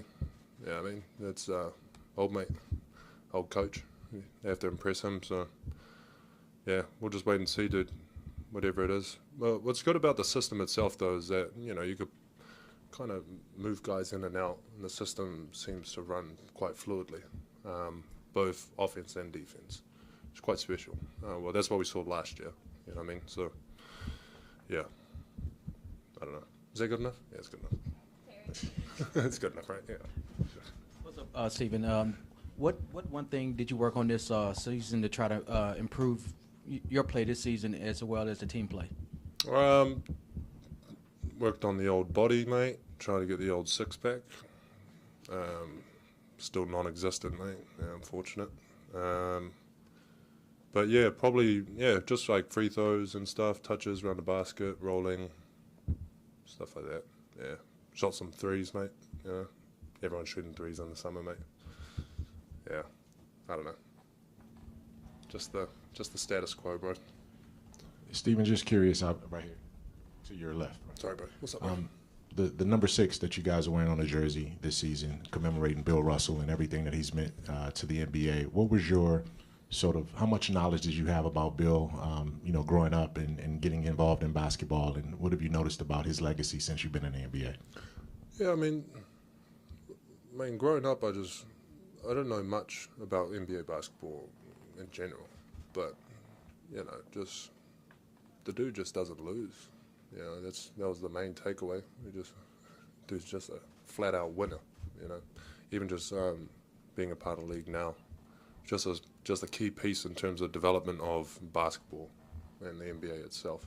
You know what I mean? Just one of those, just the founding fathers type thing. How different does it feel when you're on a team coming off the type of season you guys had together? I know it was probably a little different for you last year because you were brand new, but how different does it feel when you've accomplished what you guys accomplished, but also, obviously did not get exactly where you wanted to go? It's a funny way to put it, mate. How does it feel? Yeah, is there like a different mindset, a different attitude, in terms of confidence maybe? Yeah, I'm not just speaking in general, like the boys, overall. I'm not sure, mate. I mean, the main take, I'm not sure how they feel necessarily, but it probably shouldn't feel too good because, it's one of those joints where you have that goal and then you kind of fall short. But the biggest takeaway is that everyone here has the experience of the playoffs and what it takes to be in it. It's hard to explain. Yeah, I mean, it really is. It's hard to explain, like, the feeling and the level of focus and discipline that it really takes to win these games in the playoffs. So it's good to have those experiences, especially for such a young group.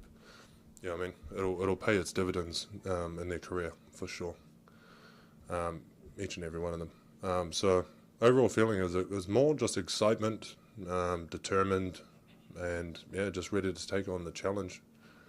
I think, for all the boys, you know what I mean? Can't take we'll take some stuff from last year, but again, we have to approach this year as like a completely different league. Every other team's gone better, different lineups, whatever, different style of play and shit like this, you know what I mean? So our main focus for this year, it should be just like day to day. Can't really get too far ahead of ourselves. We have to just focus on the day. Okay, what do we need to do to get better, blah, blah, blah, see trends, and just kind of make adjustments from there. Really open-minded, because you really don't know what the league is going to be like this year. They might ref something different, you know what I mean? You just have to be ready for all of it, and then still try and get the results. Yeah. Good to Michael Doss injury. Stephen, Ray, saw you shoot some 3-pointers this off season. Yeah. Is that something? I didn't miss, eh? You see those? Yeah, you made like 6 in a row. Shit, yeah, lucky you didn't put on the bloody full video, mate. I was there since 5 in the morning. It was 3 o'clock. Should we expect you to shoot 3-pointers in the regular season games this season? No, I wouldn't say don't expect it. Just be surprised and cheer me on when it happens. You know, don't expect it though. It's more just like, holy shit, what's going on? Yeah, just treat it like one of those things. Hey, Stephen, before last season, not many people expected you all to do what you did, 56-26, second round of the playoffs. But this year, those expectations are there. Talk about the different mentality you have and the squad because it is different going into last season because a lot of people are expecting you all to do what you did last season, if not excel it. Yeah. I don't know how to say this nicely, mate, but any expectations from any outside source, it doesn't really matter at all. You know what I mean? It doesn't affect the team and our expectations and we don't really kind of sit there and like, yo, we got to be, win every single game. It's like, yeah, it's nice. That would be nice, but that's not realistic, really. So you kind of have to deal with more of the process on, like, you can't really focus too much on the outcomes. You just have to focus on the process to get the favorable outcome that you want, because then that's what's going to really carry you on to, like, all the next levels and whatnot, right? So, ups and downs in the season, just like every other one, man. And yeah, as long as we just maintain our own expectations internally, then it's fine. Expectations outside, mate, they're a bit too, I don't know, they're unreliable. You should shoot 100%, you should win every game. It's like, fucking hell, shut up. You didn't say that, did you, mate? I'm telling you. No. It's all good. Yeah. I'm from Big Memphis, though, but it's okay. No. Well, you give it up, big mate. I think with COVID, you didn't have the chance to go home for a while, right? Back to New Zealand. Did you make it back this summer? And if you did, what'd you do? Yeah, made it back. It was bloody awesome, bro. Got to see my family, see all these other big people, see the New Zealanders, my friends. Went out, did a little bit of fishing. Yeah, just enjoyed the country, bro. Went back out to the farm. Yeah, it was big in the photo because I put it really close to the camera. So they're like, hold it up, and I was like, thing, and it just grew bigger. So it looks good on the photo. It wasn't that big though. It wasn't that big. Yeah. All right, perfect. Oh, sorry. You're good. Last question. You're good. Thank you. There was. Yeah, it's good. No. That's it. Okay. Thank you, eh?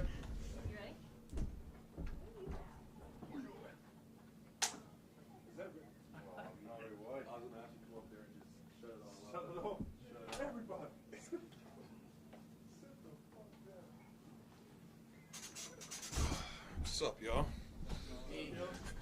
Questions for Dylan?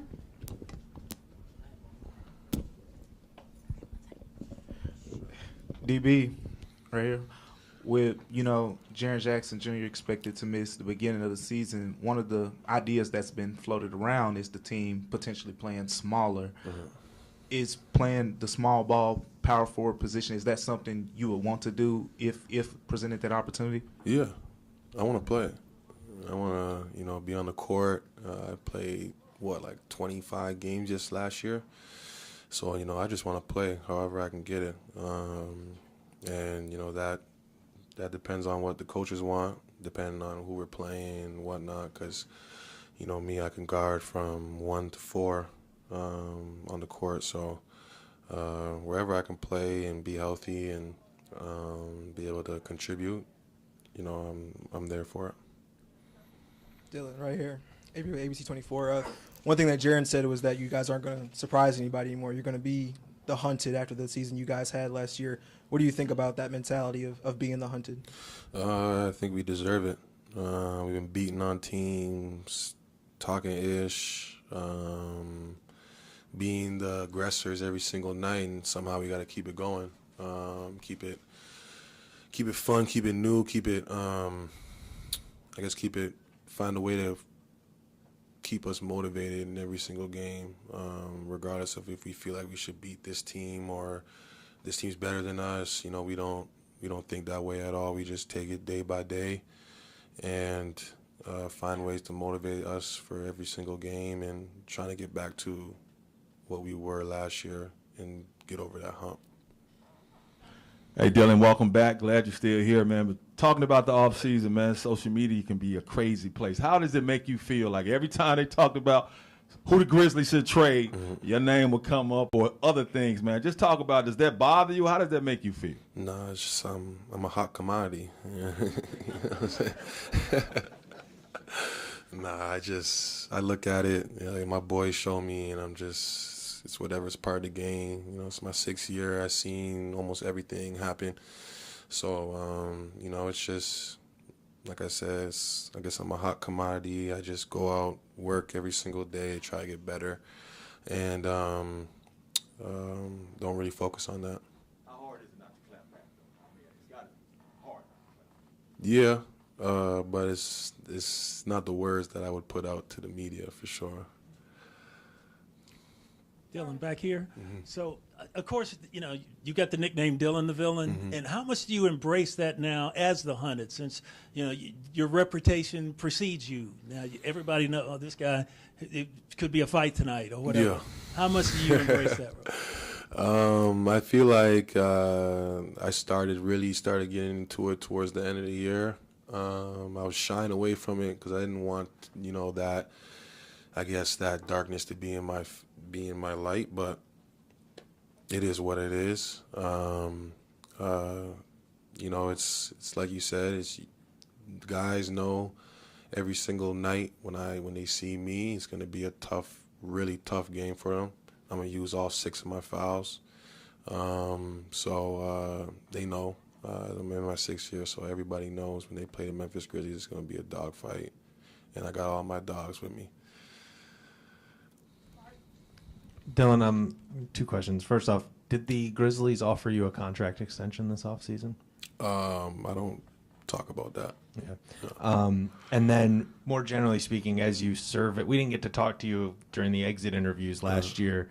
As you surveyed what was a difficult year just because of the injuries, and as you head into what is an important year for the Grizzlies, contract year, how have you sort of have you reconciled what happened last year and what you're trying to do this year? You know, just try to find out through the year, how can I put together a season? So, you know, first things first, being there opening night. Second thing, you know, just being available throughout the whole season. And then when we get towards the end of the season, how can I, you know, still be able to be efficient, scoring the basketball, defending the basketball, and being a leader. And then, you know, that's going to contribute to winning games and me getting whatever I deserve. 2-part. First, being the Grizzly veteran coming back, how's this one different from any other season? And second, how did you keep the chip on your shoulder for 82 games? Chip's always there. When I see these videos on social media of guys getting ready, guys feeling great, it gets me going. I just can't wait to play them. I wish I would play them the opening night, you know. And then what was the first question? Oh yeah, being a veteran. Yeah, I'm almost there. You know, I think 7, 8 years. You know where Steve-O and Danny's at. You know, those are real vets. You know, but I was pushed into it early. You know, like my 3rd, 4th year. You know, but it's been great. I feel like I've been relishing in that role and being a vet, being a mentor. And I can't wait, you know, to work with, you know, Jake and Roddy and KC and all those guys, just to, you know, watch them grow. That's the main thing is, you know, watching them grow, like seeing Dez grow when he first came in. You know, that was my right-hand guy. And then Z, you know, seeing Z grow and seeing Z take that next step this year is going to be amazing. And as well as Santi. You know, you guys are going to be really surprised at what you see of Santi this year, 100%. From an outside perspective, given that you had injuries last year. Do you feel like people have lost sight of what you are when you're at your full potential? As long as I don't lose sight, we'll be all right. Like that's really it. I don't really focus on what other people think of me. If I did, then I wouldn't be here. Just keeping the same routine, keeping the same drive, keeping the same, passion for the game is what's gonna, make them see exactly what I am. Dylan, you've obviously the veteran status we talked about. You've defended everything from the 1 to the 4. You've come off the bench. You've started. How much is your flexibility and your versatility going to be important, particularly this year as this team continues to evolve with a lot of moving parts? I feel like that's what it takes to be in this league. Find ways to find your niche. Find a way to be productive in your any role that you play in. Luckily, I got to see everything early, and now where I found my niche and found me. It's going to be asking for more. With Tripp being out, so just finding ways to be more of a playmaker, finding ways to be more efficient as a scorer, and being more efficient guarding the basketball. And being the best leader that I can be vocally, and showing things to the rooks, or being lead by example. Having all those facets will be great in, teaching the guys how to, carry themselves in the league and being professional. The first thing you mentioned when you were talking was, you just want to play, being available. What's the biggest difference this off season as compared to when you got ready for last season and you just dealt with injuries, all season? How can that, having that full off season, help prepare you to, be a better player? I get to work on my stuff instead of working on an injury. Like last year, I had a hand injury, so just not working on that to get it better, working on myself to get it better. Just my jump shot, my handles, my understanding of the game. Watched a lot of basketball after the playoffs was done. Watched a lot of basketball. Watched a lot of, guys that I'm, trying to emulate games, and seeing where, through the offense that I can get my shots, where I miss shots. Just being more diligent in that aspect, and then ultimately just repping it out, every single day with, 2-day workouts, wherever I'm at, if it's in Toronto, Phoenix, Memphis, just always getting reps up, always thinking ball, always, I guess, working on my body so I can be healthy 100%. Thanks, Dylan. Appreciate it.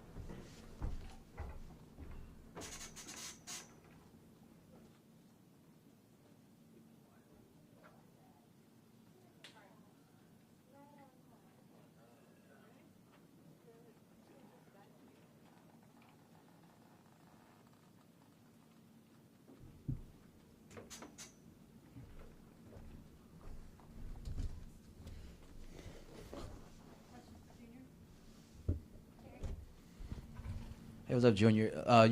You made a splash this summer, man. What did you take away from the summer league, and how are you going to implement that going into it? And how do you handle your newfound fame in Memphis? Just very grateful and thankful to be in this opportunity. Going into summer league, it was just great overall, and just came to Memphis and just playing my role and just be ready whenever my name is called. Oh, okay, good. Right here. So, obviously, you're a big dude. You come from a line of big people, and your game is a big boy game. Tell us a little bit about how you developed that. Did the body come first? Did the game come first? Which one? Up in high school, I wasn't that tall. I was only about 6'2". Going into my senior year, I grew to about 6'6", and ever since I was playing point guard in high school. All 4 of my years played point guard.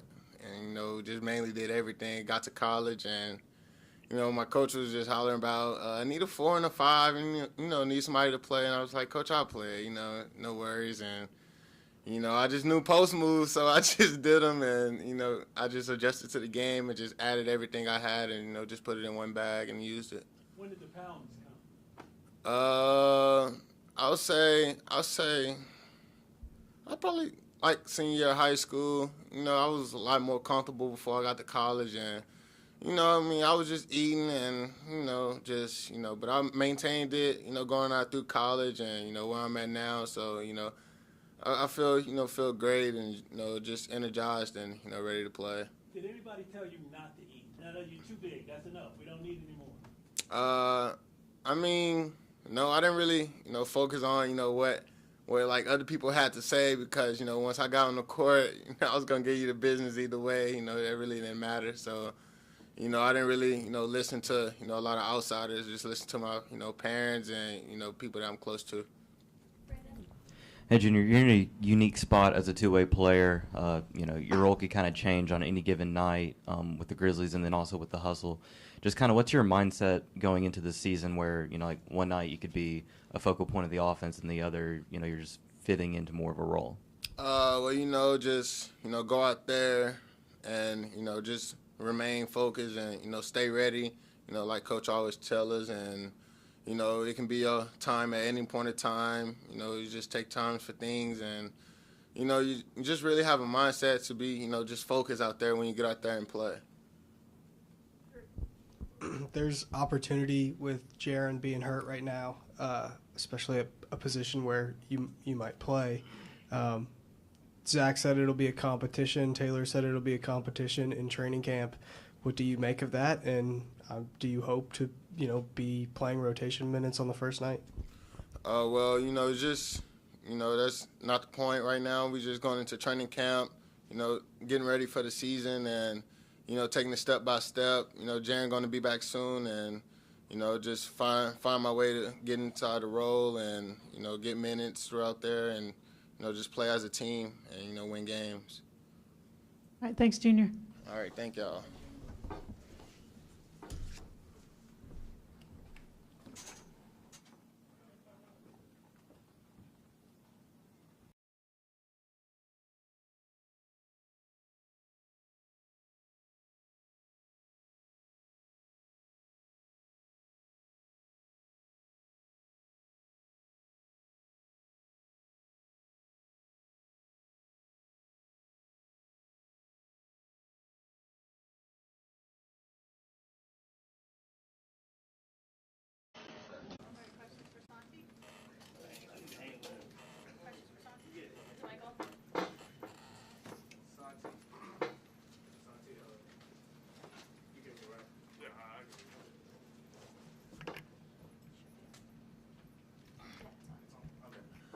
Coming off, you know, this offseason, summer league, all those things, Dylan Brooks just said, you know, he thinks you're a player that people are going to be surprised what they see, you know, from this season. Where's your confidence level? What should, you know, fans expect from Santiago this season? Yeah, I think it's been a pretty good summer for me. Obviously, summer league, but all the work, you know, behind the scenes, I feel pretty confident. And, you know, I think fans should just expect what they expect from all of us. Just, you know, work hard, helping the team win. That's what we want. That's what the city wants. So, like I said, I feel I'm in a pretty good spot, and I feel really confident going into the season. There's opportunity with Jiren likely not to play in, you know, the home opener. Both Zach and Taylor mentioned you as somebody who could potentially fill Jiren's minutes. Is that something, an opportunity you're hoping to seize? And what do you just make of the overall situation?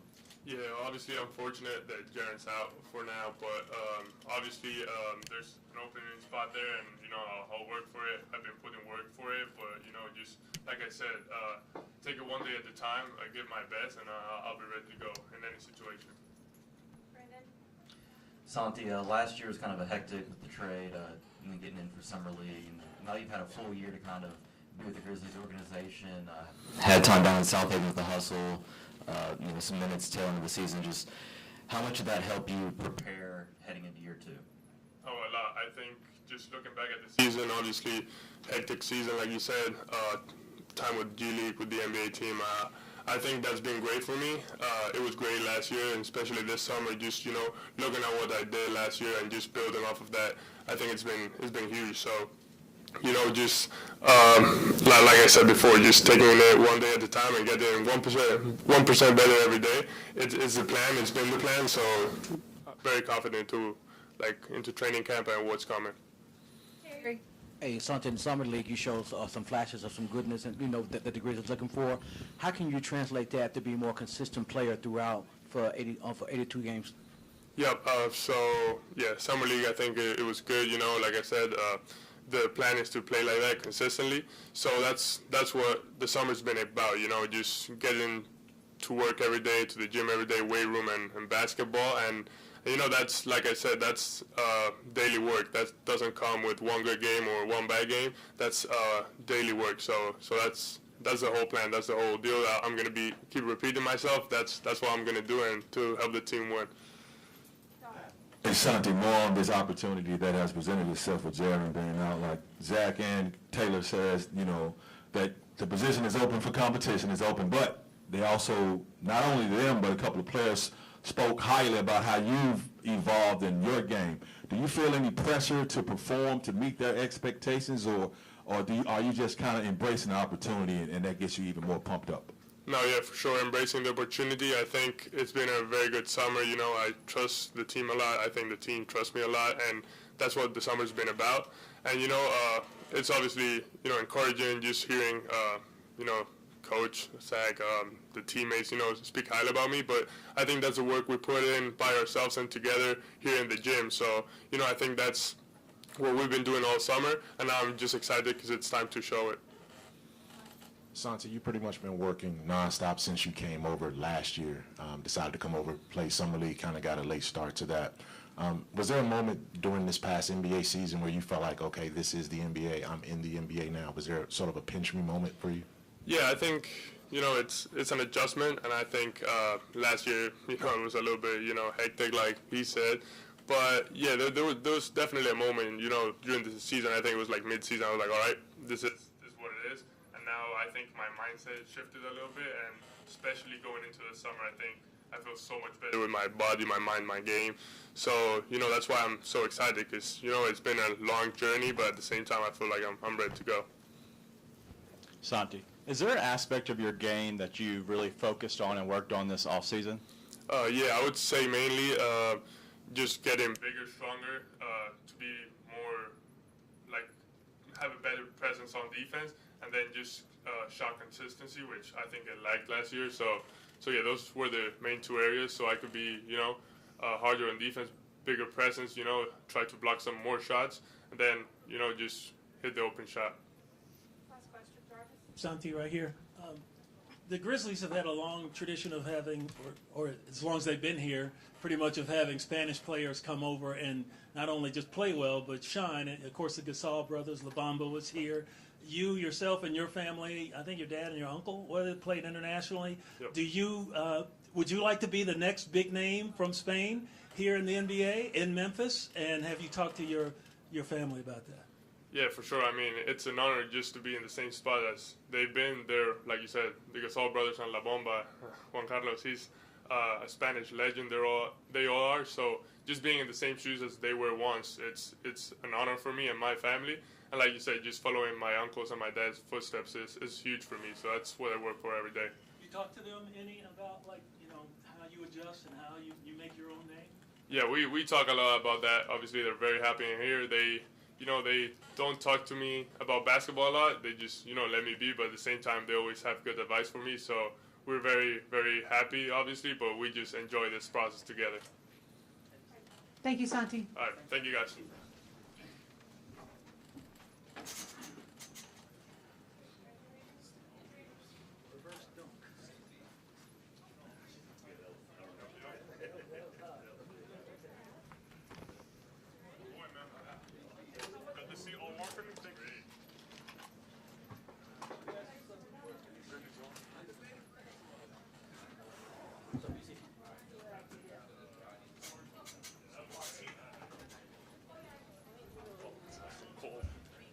What's up, y'all?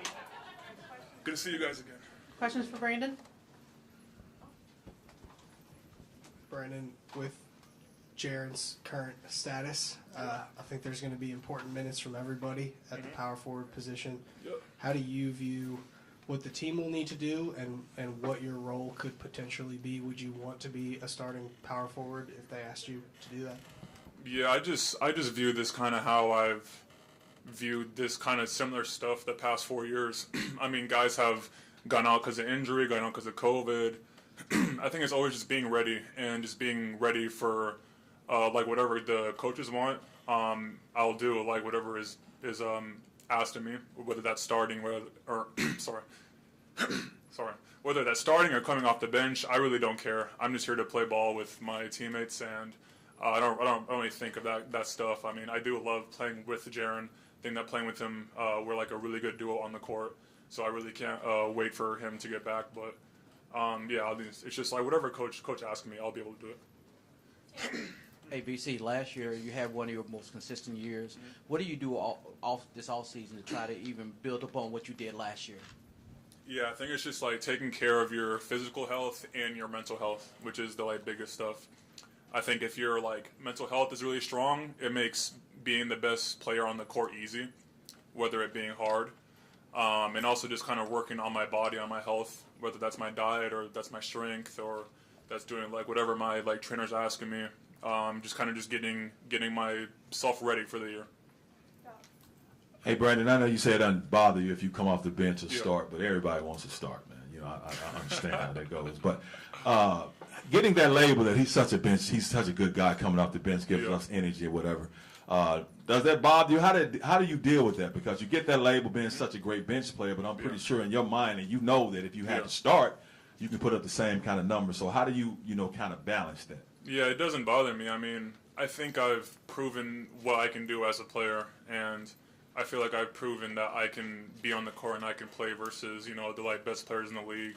I can start, I can come off the bench, I can do whatever. So, like definitely makes sense why a coach would want me to come off the bench because of that extra push that I bring. I think that really is a big part of us like winning games. Having a good bench is huge, really. So it doesn't really bother me at all. Actually, I'm just really glad to be here in the first place and to be able to play here. You are, I think, extension eligible right now till a certain time. How's that process gone?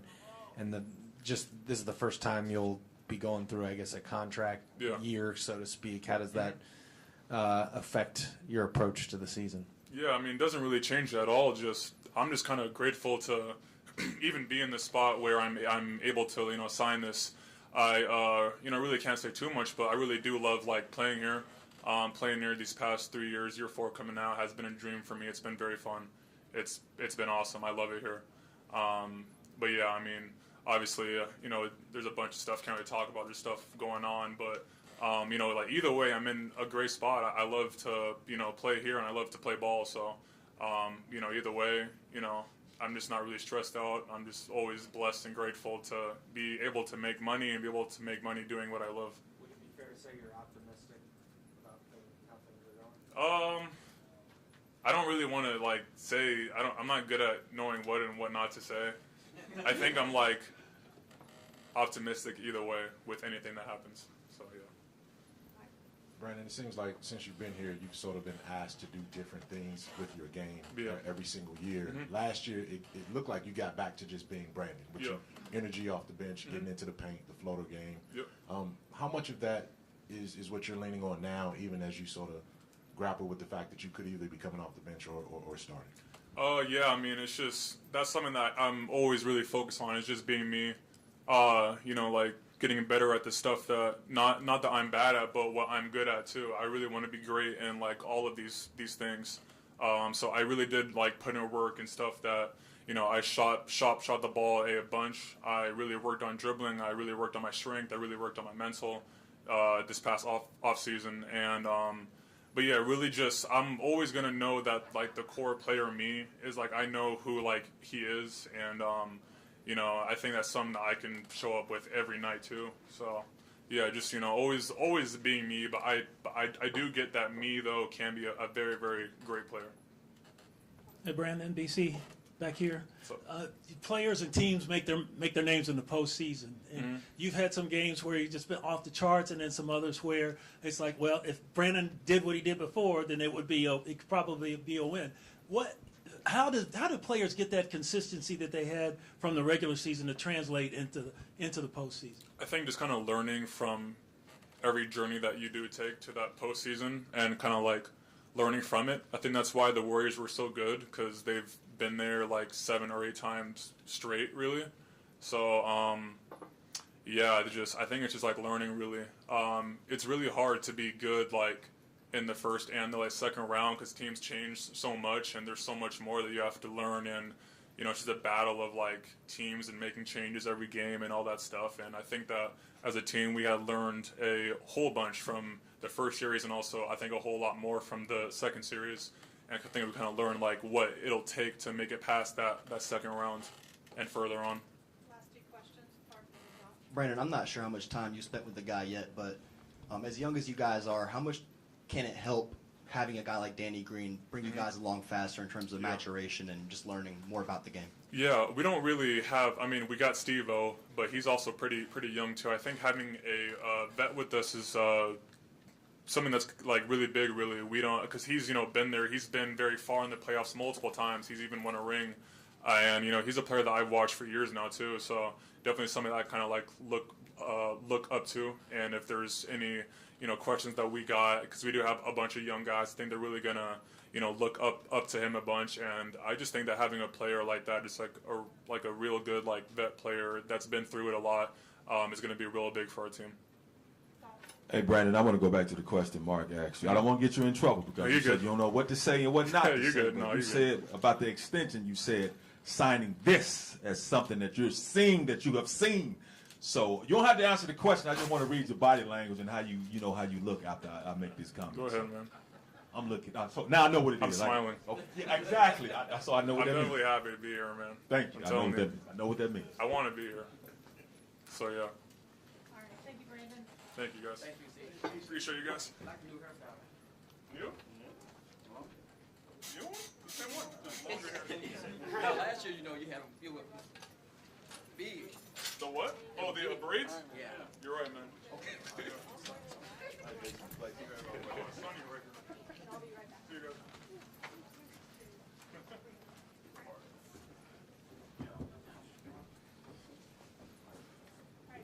Tyus?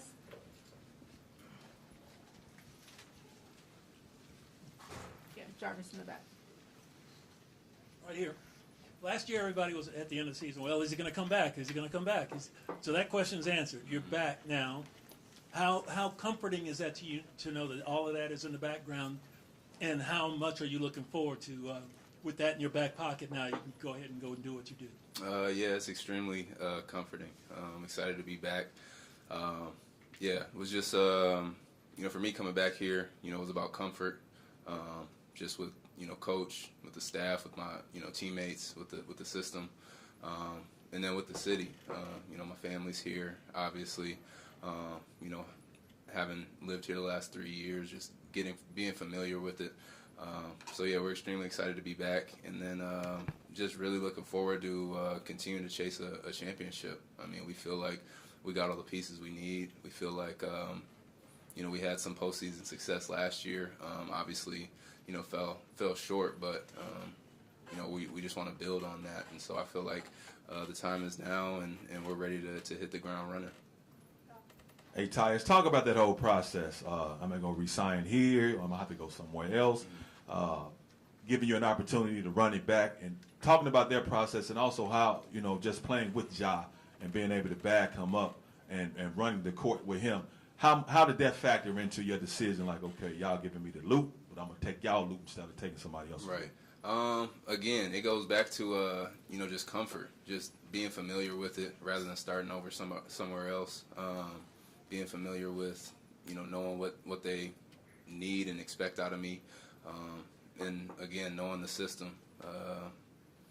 And then obviously, playing with 12. I mean, 12 makes everyone's job easier. Towards the end of last year, obviously in the postseason, us sharing the court a little bit more. We had success with that and looking to build on that. and I mean, feel like our games complement one another. We try to play, you know, high IQ basketball, trying to make the right reads, make the right play, make the game simple and easy for our teammates. And so, yeah, we're just looking to build on all of that this year. And again, you know, we just know what our goal is. We know what we're here to do, and we're excited for it. Tyus, right here.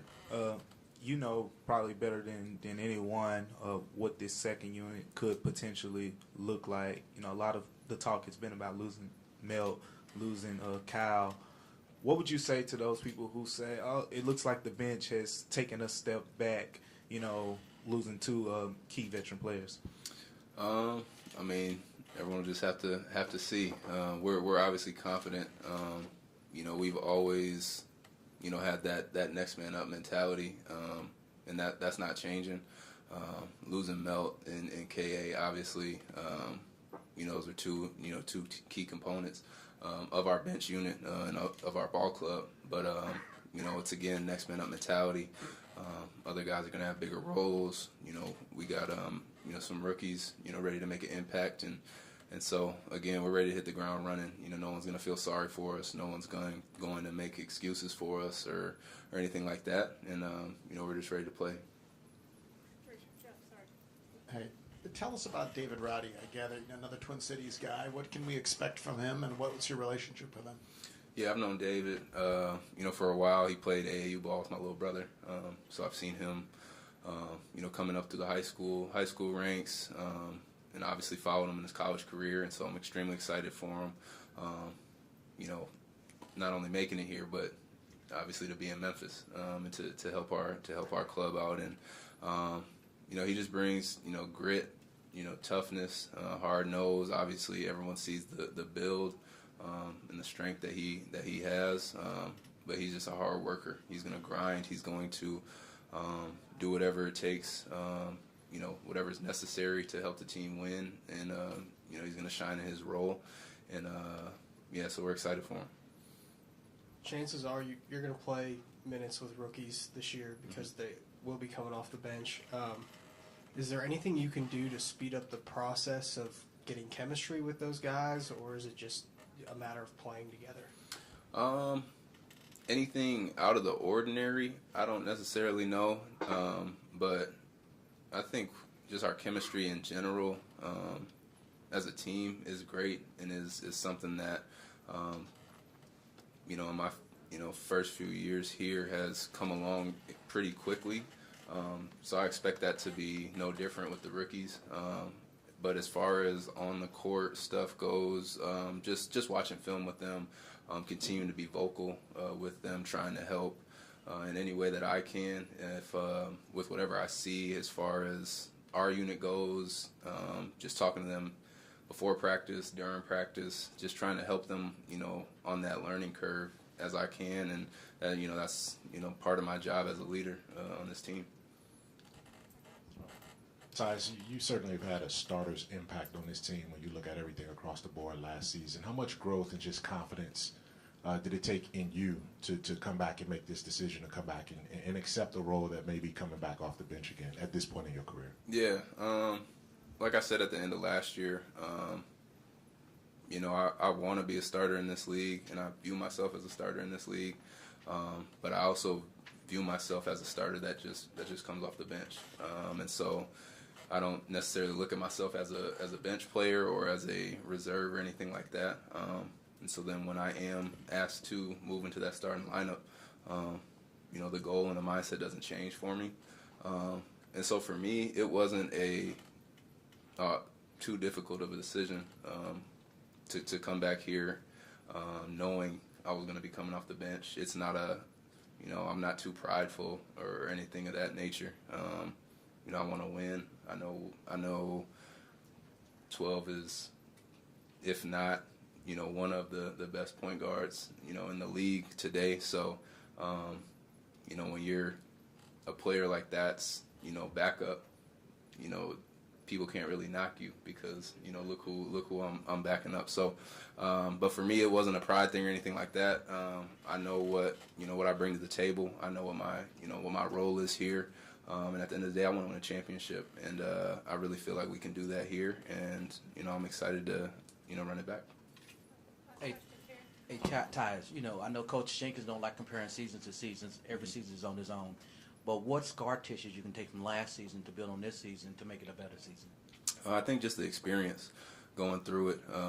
2 years ago, kind of getting our first taste of playoff basketball. We tried to use that experience and let that carry over into last year. And so we're going to try to do the same. Obviously, like Coach said, it's a new year. You can't just think because we did something last year, it's automatically going to, translate into this year. But just learning what it takes, trying to build those championship habits, seeing what that playoff basketball is like, winning a playoff series, falling short in the next series, just kind of seeing where we felt like we left, kind of points on the board or where we, struggled on defense, paying attention to details, just small things. And we're going to try to implement those into our everyday habits to start this year. Thank you.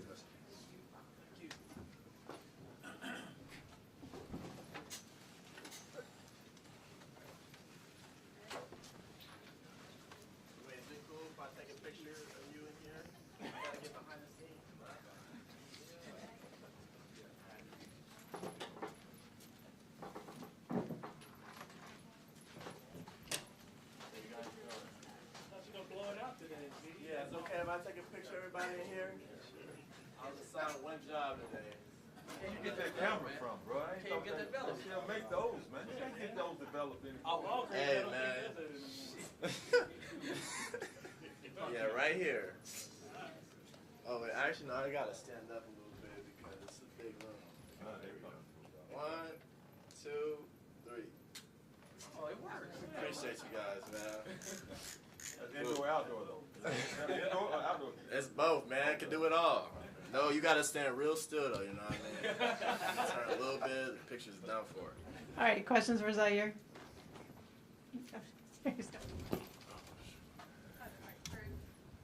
Zaire, how do you feel, coming into year two? And I know there's definitely higher expectations this year. The way that the year two players made the leap last year, guys like Dez, do you feel any of that pressure coming in to the season? Nah, man, it's never any pressure. I put the work in this summer, and I'm excited. I'm ready. Was working hard every day. Traveled to Spain for a week, trained out there. Got some good work back home. Got to work on some things I knew I needed to improve on, and I'm excited, man. I'm feeling more confident than ever. I did, yep, sure did. Hey, Zaire, last year you came in with not knowing what to expect. This summer you had a good summer in the summer league with Vegas. Seemed like you have that extra confidence and you know what you're doing. You're more focused. How can that confidence lead to an even bigger and better season than you expect? A lot. Confidence is everything, especially in the league. It's really 90% mental and just believing in your abilities and applying it to the game. So, the coaches feed me confidence every day, and my teammates still do. Like I said, I'm excited, man. I've been watching film, from our open gyms to last year, and it's good to kind of reflect back and look on things I need to work on or things I did well and then apply it next year. So I'm excited. Right here, Z. Here we go. Will you have your big water jug on the sideline with you? And also, yeah, you already know. Okay. And also, what is it, if you were to self-scout, what is it that Zaire needs to do this year that rookie Zaire could not do? Probably just be a little bit more on ball, be involved in the flow of the offense a little bit more, which the coaches have told me that I will be doing. So I'm excited. Play better defense. I wasn't as consistent as I would like to be, but you can improve in, all aspects, dribbling, shooting, I just want to be an impact on the floor more than I was last year. No matter what it is the coaches want me to do, I just want to thrive in that role and do it to my best ability to help us win games. Zaire, one of the guys who was in here earlier, I think it might have been Des, said you grew this summer. Is that accurate? I'm not gonna lie, everybody's been telling me, like, yo, did you get taller? Like, everybody on the team. So maybe I did. Maybe I did. What are you going to be officially listed at this year? I mean, I was 6'9" last year, so I might be pushing 6'10". I might be. And just a follow-up to that, I mean, I remember at the draft, Zach Kleiman was referring to you more as like a 2-3 moving forward. I would venture to guess at 6'10", you might be the tallest shooting guard in the league. What do you make? I'll be fired. Yeah, what do you make of just? what do you make of that? Is that the role you played in high school and AAU at all? You know, Yeah. how would you? Is that sort of how you see yourself, anyways? For sure. Growing up, my dad always had me work on my guard skills. I was always the tallest my whole life, but my dad never let me play the center. You know, it was always work on your handles, work on your shot, so you're going to be able to do it all. So really shout out to my dad. We didn't know I was going to be this tall, but it ended up working out. So I'm excited, man. That's why I feel, you know, I have all the God-given talents and things you can't teach. So it's really just about working hard every day and applying it, you know, in the weight room, working on my body, getting in the gym, getting my daily reps up, and then it'll all come together. All right, thanks, Zaire. Appreciate you. Appreciate you guys. So how tall would you be with the fro? With the fro, I'm 7 foot. I'll bring it back one time for y'all. I got you. All right, you guys have a good one. Oh, there you go. Hey, y'all take it easy on my dog, man. Take it easy. We almost got done. I'm trying to get through.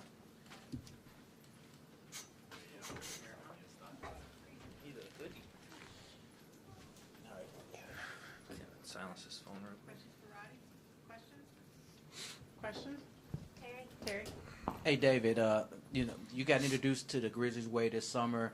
How did that jump start easing you into this year? Because I know they're going, you know, everything systematic. Was that in helping you grow into this organization? Yeah, I mean, you know, coming here this summer was a huge learning experience. Like you said, again, they've been growing this, you know, foundation in this organization over the past 3 years. So for me to, you know, jump in at kind of a very exciting moment in this organization is huge. It's an honor and a privilege for me. But again, I'm going to just do everything that I can there each day to, you know, get better and help the team win in any way possible. So again, you know, kudos to the vets and, you know, even Zaire and Santi and all those guys, you know, the guys who are here before me to, you know, take me under their wing and show me the ropes.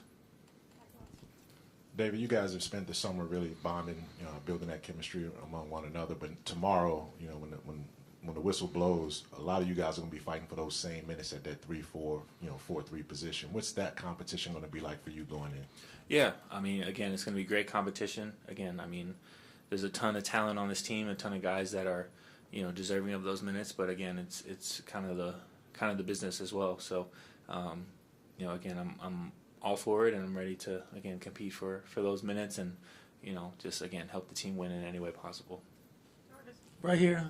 Okay, you got a nickname that you like? D-Rod, Roddy the Body? What do they call you? Yeah, everybody calls me D-Rod. Yeah, Roddy the Body was started at CSU my freshman year, so that's what they called me. So I mean, you like it? I mean, I'm cool with it. I'm used to it now. Initially, I wasn't, but I'm cool with it now. So okay, next thing you got. So who would you say you would emulate on this team right now as far as their style of play? You're kind of built like Dylan a little bit, maybe. Well, who would you say you would emulate playing? Yeah, I mean, man, there's so many great guys on this team. For me, I think with my versatility, I would say, you know, someone similar to Xavier Tillman in that sense, trying to be a great defender like Dylan Brooks. You know, he's a vet on the team, and you know he's a very good defender. So, you know, guys like that, I think, you know, Desmond as well, using physicality and can shoot the ball. So I think I'm a mixture of all those guys. But again, you know, I'm just trying to learn from them as much as possible because they've, you know, succeeded in this league. So just want to learn from them. Somebody that played a lot of years in college, what is it like mentally to have to start over and be at the bottom of the totem pole as opposed to being at the top? Yeah, I think it really helps, actually. You know, again, just understanding the process of, you know, starting out as a freshman, maybe not starting at the college level initially, and then learning your way up. You kind of, have a different sense of, just gratitude for each position that you're in. So, again, I've been in this position many, many times, again, starting fresh with a new team and just, finding my way around the organization as well as finding my way to get minutes on the court. So I think I've, pretty used to it, I would say. But, again, the NBA is a whole different level. So, but it definitely prepared me for sure. All right. Thank you.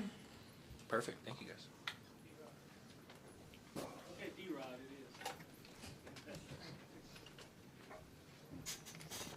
You could come up with another one. I know, I gotta, I gotta list down in my notebook and everything. So. Hi, buddy.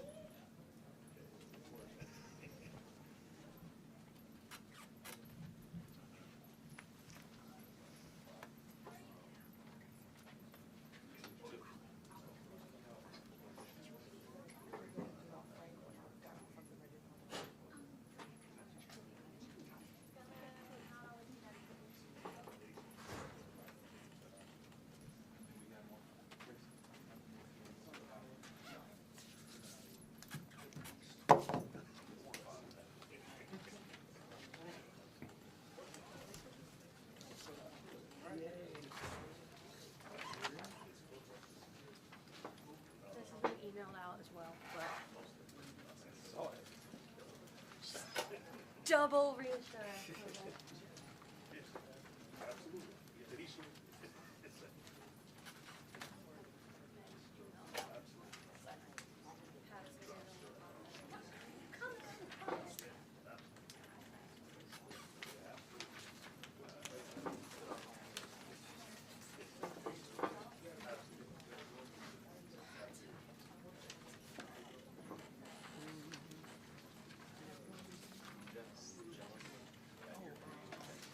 I'm jealous of your forward thinking. You don't get this much gray hair without learning something. Can you send it to me? That way we can make sure they're on the right one. This is my feet are. Oh, this mine's killing me too, bro. You see me leave the guitar on there. Oh, God. My butt's not. Yeah, it's just like. No, probably not. Like, they've been here so long. Yeah, you waited a little too long. You are. Jonathan, this is my Redbird / 901 FC chair. Man, I set up behind home plate and I'm good. You go back now. Got a drink holder in front. Bounce it all around. I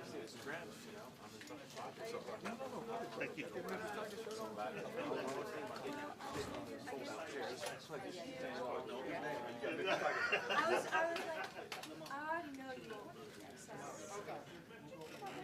I would never. But also, like, On the very rare occasion somebody else is in the water. You got a bar stool in your car. oh no. Yeah. What? I'll pass. Anything I'll pass along if it's Next. I got you. 3 more people.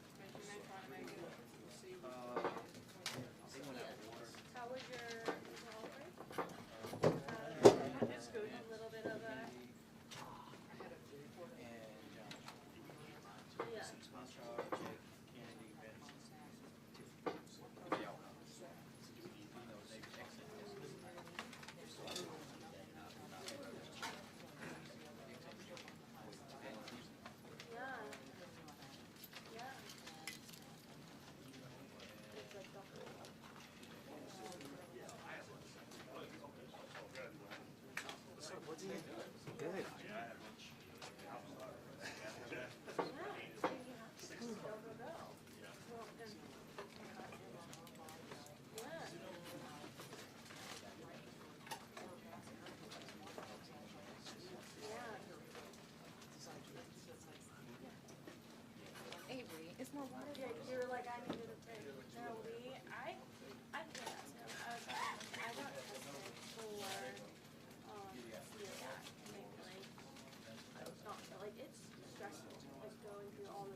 shout out, you gotta take your share over there. I am not right, man. I am not right. No, I have a nice little scar on my back. That's from That's my share. I'm like picking up. one of those that's like yeah. They were like so they did like the first biopsy and then they went back in and had to go in like 2 more now and got like this big on my shoulder. It was like one of those where like if I didn't do it then, who knows what it would have been. And it wasn't even one that I was worried about. Like I have it all that like I was scared about. So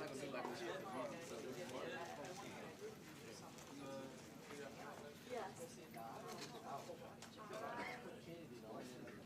My grandma always used to be and I never did.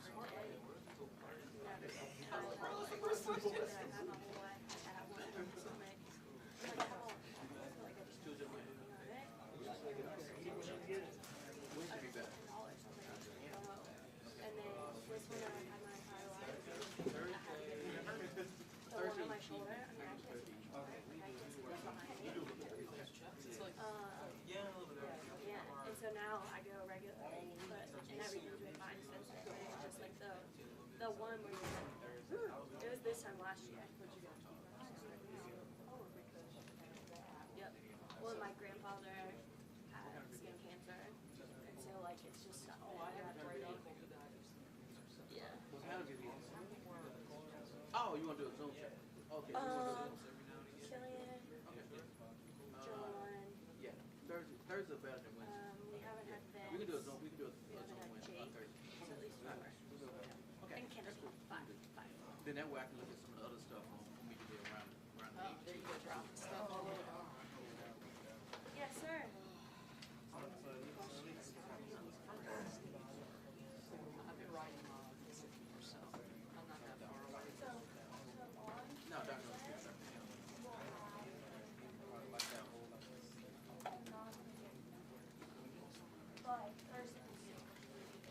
You guys eat your shots?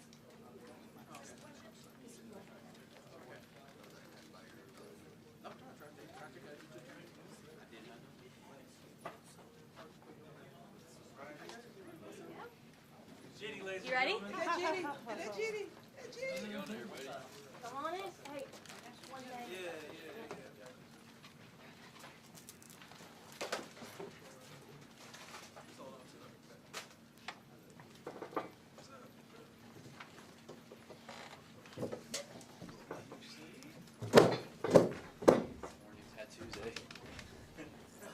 Questions for John? John, you got the extension this summer. How did that feel? And then have you made any big purchases since you got the extension? I mean, it feels amazing. Being in Memphis is awesome. I'm very happy. For the purchases, not yet. I did recently purchase a house here, I guess. So I guess that might be the big purchase, but nothing crazy. I don't spend my money too much.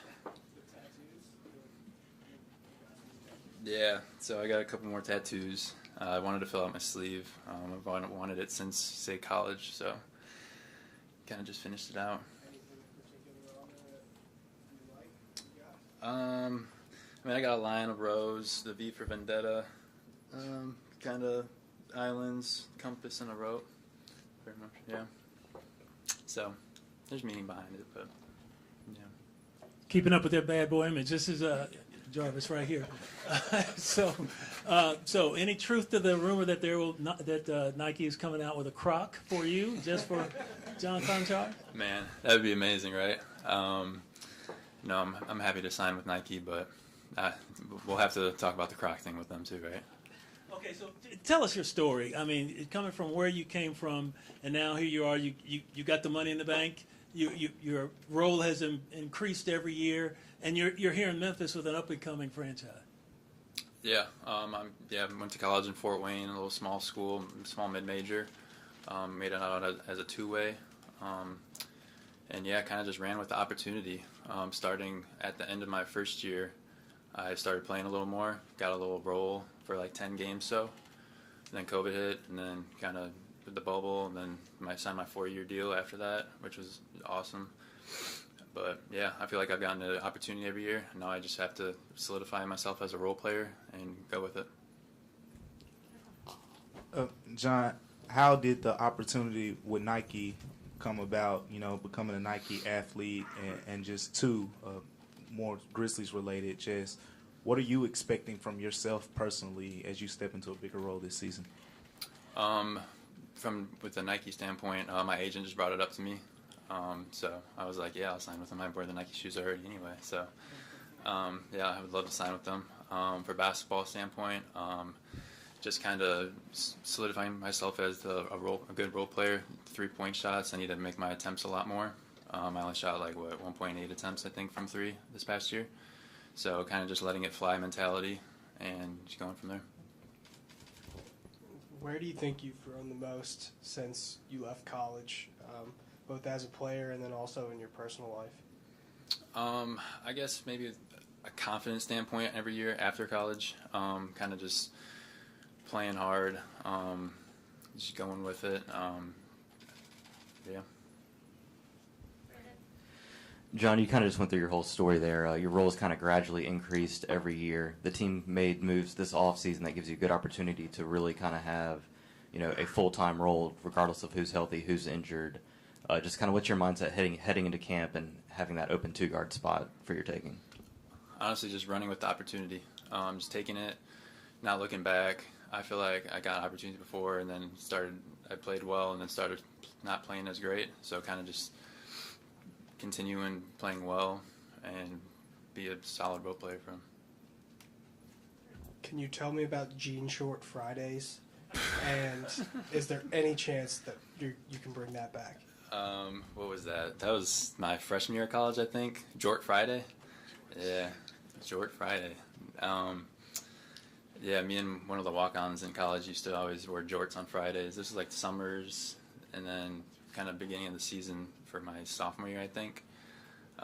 Yeah, I had I didn't even cut mine off. They were legit jorts, and it was pretty awesome. But yeah, there's really nothing to it. Kind of just a funny thing that we used to do back then. Maybe I'll throw some jorts on maybe before one of the games. Yeah, I'm still trying to figure out if I can wear Crocs to the game still because the whole Nike thing, I need to ask that question. I'm not sure, but we'll see. Hey, John. Keeping in line with your coach back in Purdue, Fort Wayne. So he was actually just awarded the Coach of the Year for Horizon League 3-year extension, which is awesome. How instrumental was Coach John Kaufman in you and as a player, but also as a person? I mean, he stood by my side every single day when I was out there. I redshirted my first year, of course, and he kind of was like, we need your body to grow and everything like that.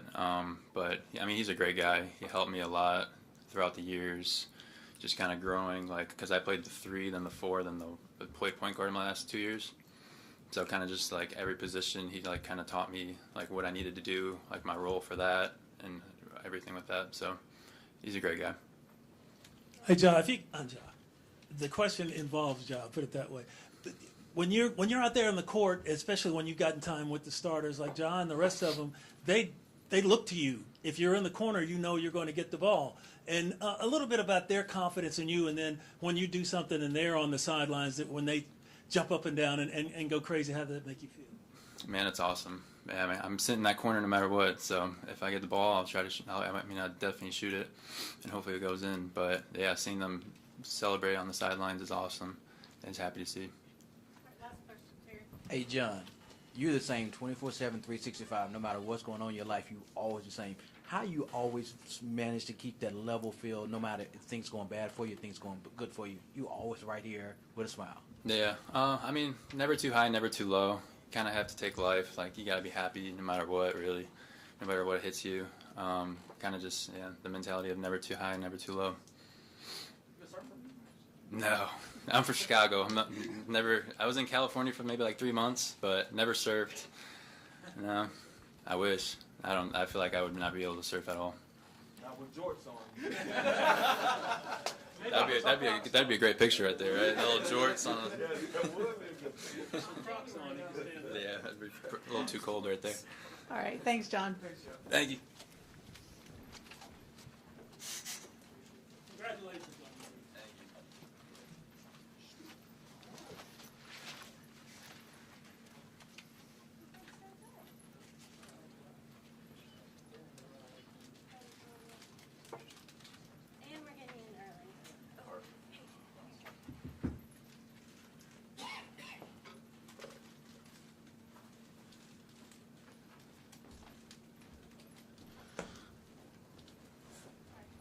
Jake?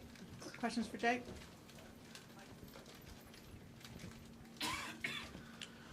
What's going on, Jake? What's good? Just talked to a lot of people just, about you. I talked to your old coach, Steve Forbes, and he talked about how you're a very unselfish player. But it seemed like in the summer league, a lot of the people wanted you to shoot the basketball a little bit more. How are you growing into that role of, playing on this team where they're expecting you to be a guy who's going to shoot a lot of shots and, spread the floor? Yeah, I mean, definitely something that the coaches were telling me to do a lot during summer league. And summer league is, a time for rookies to be able to develop and work on some things that they need to work on. The first game I was able to get out the way and I was able to, shoot a lot of shots. But after that, like you said, I'm a very unselfish player, and I try to give my teammates the ball, and I felt comfortable, so I wanted to, just kind of get used to how my teammates play and play with them, and get them the ball more. But it's something that after summer league I worked on a lot. When we play open gym and whatnot, just shooting the ball every time, and shooting it with confidence as well. Hey, 82 games is a long season. Who have you leaned on to try to help you get through there so you can avoid hitting that wall and having a bad season? Yeah, I mean, as far as on the team right now, I talk to D-Bang a lot. Yeah, I mean, because he's been through it before, I talk to D-Bang, and he's kind of been like a big bro, mentor type person for me right now. So if I ever have any questions about, what hitting the rookie wall is like, and just being a rookie in the NBA and just what it means, I'll ask him and he'll answer. Do you see yourself more as like a 2-3-4 position, or can you play some more small ball stuff, or the versatility? Is that kind of your game? Yeah, I think I can play every position. There's no big deal. Wherever you throw me, I can play. Questions for Jake? DeMichael?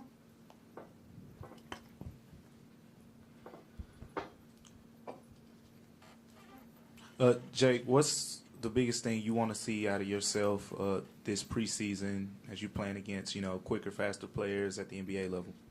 Just to really get accustomed to how it is. I mean, summer league kind of gave me a first glance, but preseason is going to give me a better look at the length of the players on the court, and the speed and the pace that the game's played as, and that's just something that I'll take into account.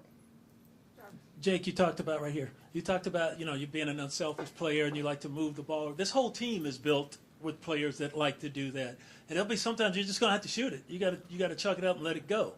Yeah, I mean that's what I'm saying. That's one of the things that the coach has been telling me, and that's what I've been working on through open gym and stuff like that. Is just shooting the ball every time I touch it, really, and not maybe passing up for a better look, but just shooting my shots and shooting it with confidence every time. Because one of the things that our coaches say that I'm playing for the best coach in the NBA as far as shooting the ball goes, and he gives everyone the green light. So he'll never look at me and be like, don't take that shot.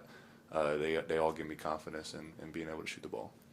Yeah, Avery, back at ABC 24. Just you mentioned playing in summer league and getting those shots up. I wanted to know what you thought about the competitive atmosphere playing with these guys over the summer, and then secondly, how do you take that same competitive atmosphere into trying to carve out some minutes for yourself here early in the season and through preseason?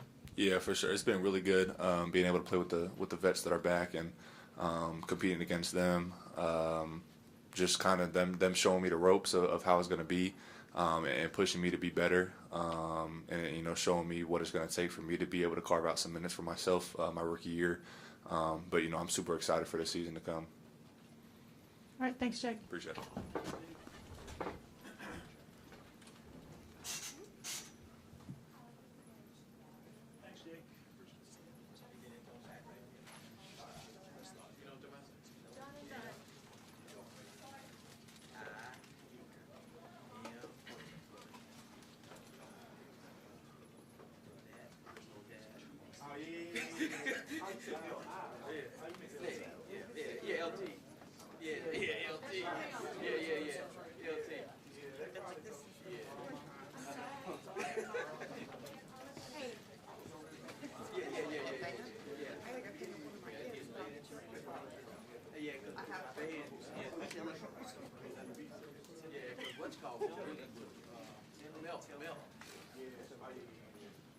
think Milk added in. I don't think Taylor did. I think Milk.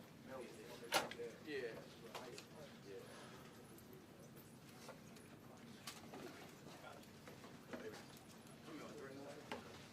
Go ahead and text yourself. I'll say it. Oh, you got it? No. I might start writing a little bit, but yeah. See you then. See you later.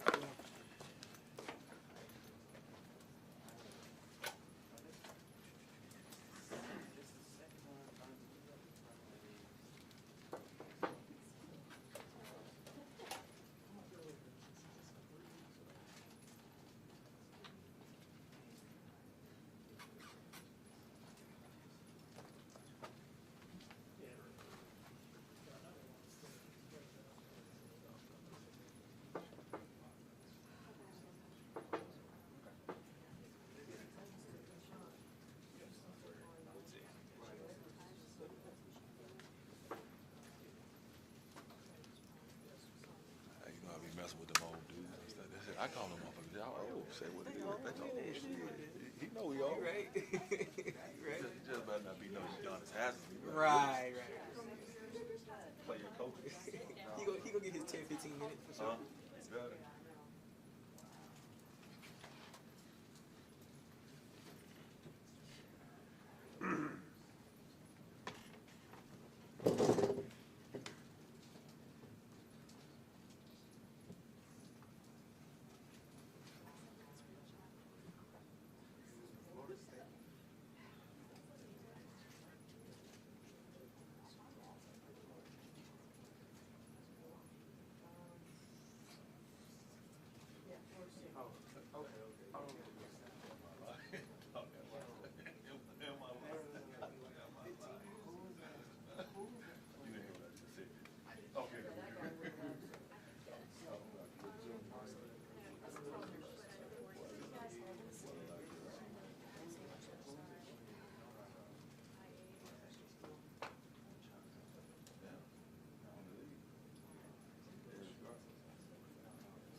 Questions for Kennedy? Barry? What's up, Kennedy? Long time no see, man. Yeah, how you doing? Hey, man, coming back home, it'd be a lot of pressure. How you go through the season with not putting too much pressure on you, playing in front of your home fans and all like that, and just going and learning the game? The game's already hard enough. So how do you play without putting that extra pressure on yourself? Just distract the outside noise and do what I'm supposed to do, and worry about getting the wins done, a job done, and playing my key role for this year's team. And like you said, it's gonna be a lot of pressure just from the outside noise, but keep my head focused. And that's one thing that I told them, that I would keep my head focused, don't worry about any outside distractions or noise. Now, Kennedy, I know it's good to say, to X out all the outside noise, but me being from Memphis, I know it's tough even when Memphis players go to Memphis to play.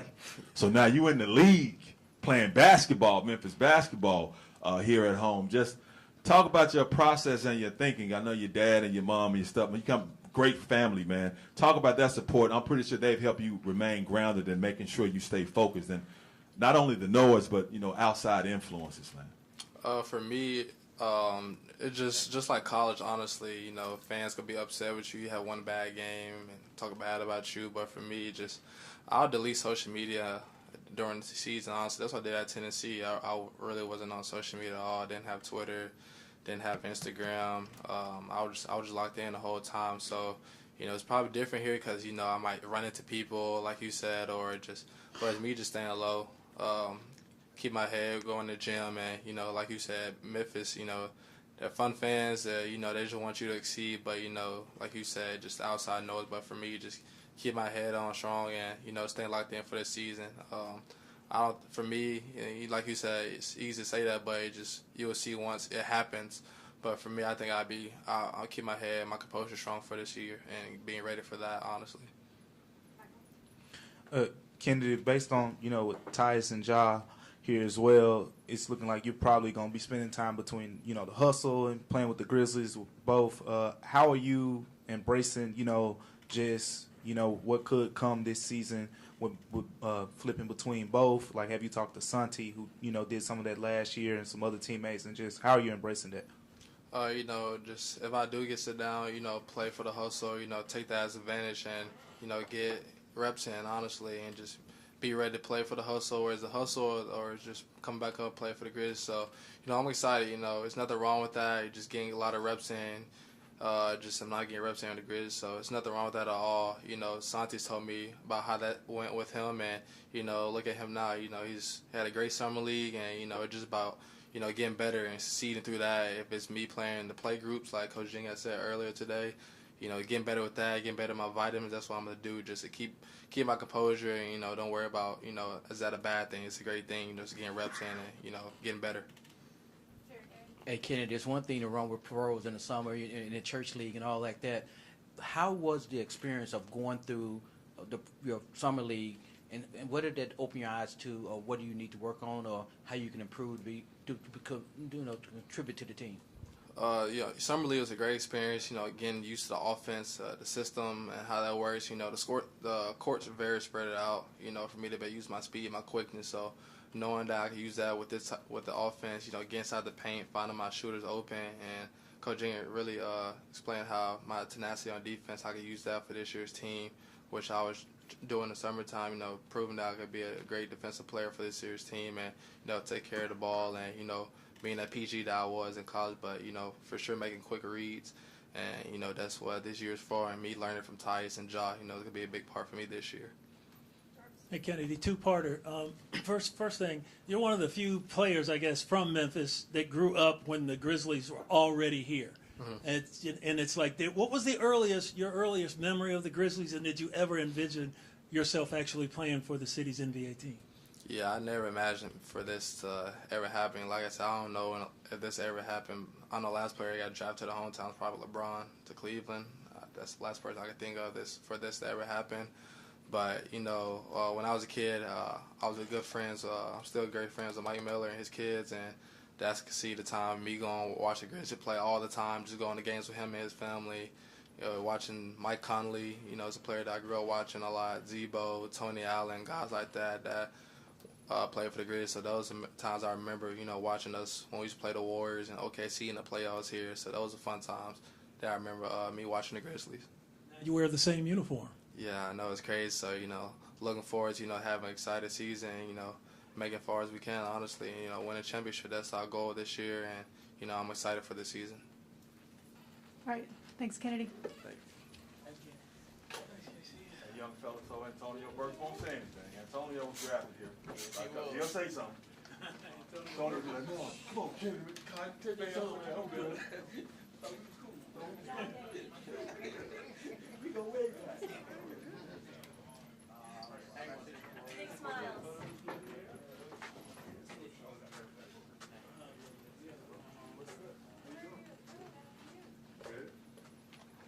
What's up, guys? What's up? How y'all doing? Start with the Michael. What's going on?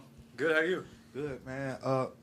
Take us through the end of last season. I think it was, December and on, you dealing with the injuries. Saw you out in Vegas, working out, with the Summer League team. Mm-hmm. What's this process been like for you, and what did you learn about yourself during that time as you get back healthy?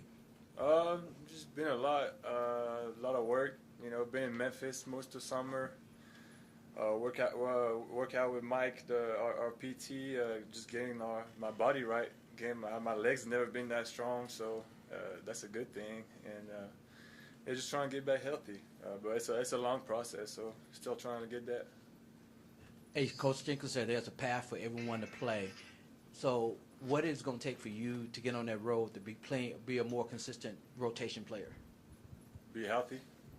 I think everybody knows that's the only thing. My whole career has been that. It's just trying to be healthy. And I'm still trying to do that. So I think the whole work I did this summer, staying in Memphis, working with the staff here, helped me a lot. Hey, Tilly, what are your realistic expectations for yourself, what you bring to this team this season, man, and how do you hope to be productive and help with, their goals of winning a championship? Obviously it's just being a good rotation player, just, doing the job defensively, being a strength on defense, and then just knocking down shots whenever I get the ball. Coach Jenkins always give us the green light to shoot it, so it just gives us a lot of confidence, and that's going to be important. Hey, Killian, so how is your health? Because I know back injuries can be tricky. Like, are you 100% for camp, or are you still limited a little bit? I'm still limited. Surgery wasn't great, so still taking our time. And, that's it. Just it's a long process, so we already did got my legs good, and we're still waiting on a few things, so yeah. Avery, one more thing. Avery. Killian, I'm sorry. When you, what's it like being a 6'9" Frenchman in Memphis since you spent most of the summer here? How's that worked for you? It's fun. There's not many guys like me in the city. So a few people recognize me. A few people think I'm Santi, and a few people tell Santi they think I'm him. They're like he's me. So it's pretty funny to just be around. I love it here in Memphis. So it's been pretty fun. You ever use the French accent to get over a little bit? Yeah, sometimes. My accent is not that strong, but sometimes when I want to make it seem like I'm French, I get a strong accent. Has it worked? Yeah. Yeah. Anyone else? We're good? All right, thanks, Killian. Cool. Thank you, guys. You're not the only one. They do that. It makes y'all look a lot. I know, right? Yeah. Everybody does that. Yeah. All right, have a good one. Okay, you too. Great job. Thank you.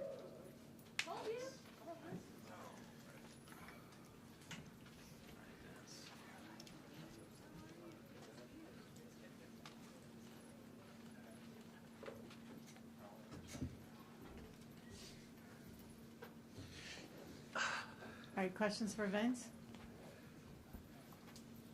We'll go to Michael, then Brandon. Vince, since you joined the team, went through the whole Summer League experience, which veteran players, whether it be somebody from Summer League or some of the older guys, have you been talking with the most since you came on the team? Really the young guys you can say here, to be honest. 'Cause everybody young here too, so kind of like what's really a vet besides Danny Green? He's been in the league forever. So just hear him, see him how he move and how he operates around it. But I've really been close to Dylan Brooks, Desmond Bain, and those probably my main two go-to guys. Vince, you're kind of in a unique spot as a two-way player, kind of throughout the season.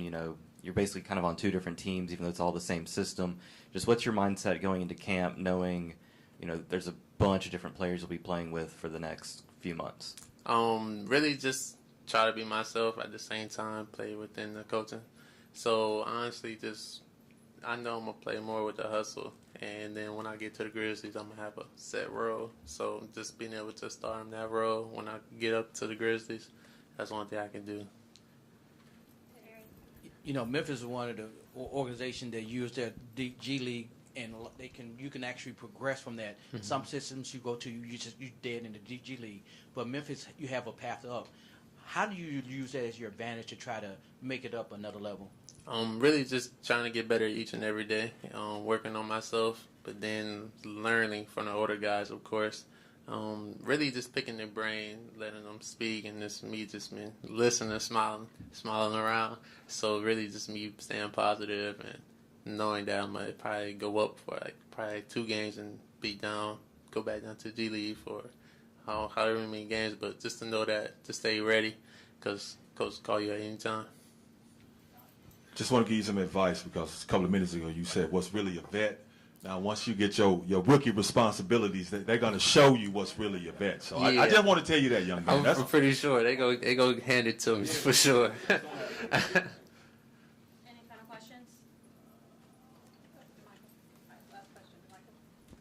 You mentioned, those vets, those older guys, whatever you want to call them, DB, Desmond Bain. What have you learned from them? Like, what's been the message from them? Just seeing how they work, open gyms. Desmond Bain, he been showing a lot of improvement. So I feel like everybody's loving it. So just seeing how they move, how they react to defenses, and then how they communicate. So really just, and DB just playing defense, be able to knock down shots. So it's really like interesting. And I got a question for y'all though. What do you guys really call a vet though? How many years you got to be in to be called a vet? One's for a vet? I played pro ball, but one. One? Okay, that's fair. Yep, so just learning from them each and every day and then seeing how they do and how they communicate. Job's a big leader of that communication. Just talking, even the open gym, letting the other team know we're not doing such good. So just learning from that and then try to put my 1-2 in it. When it's my turn. Perfect. All right. Thank you, Vince. All right. Thank you. And for this room, Vince is our last player, so y'all are done. Thanks, Vince.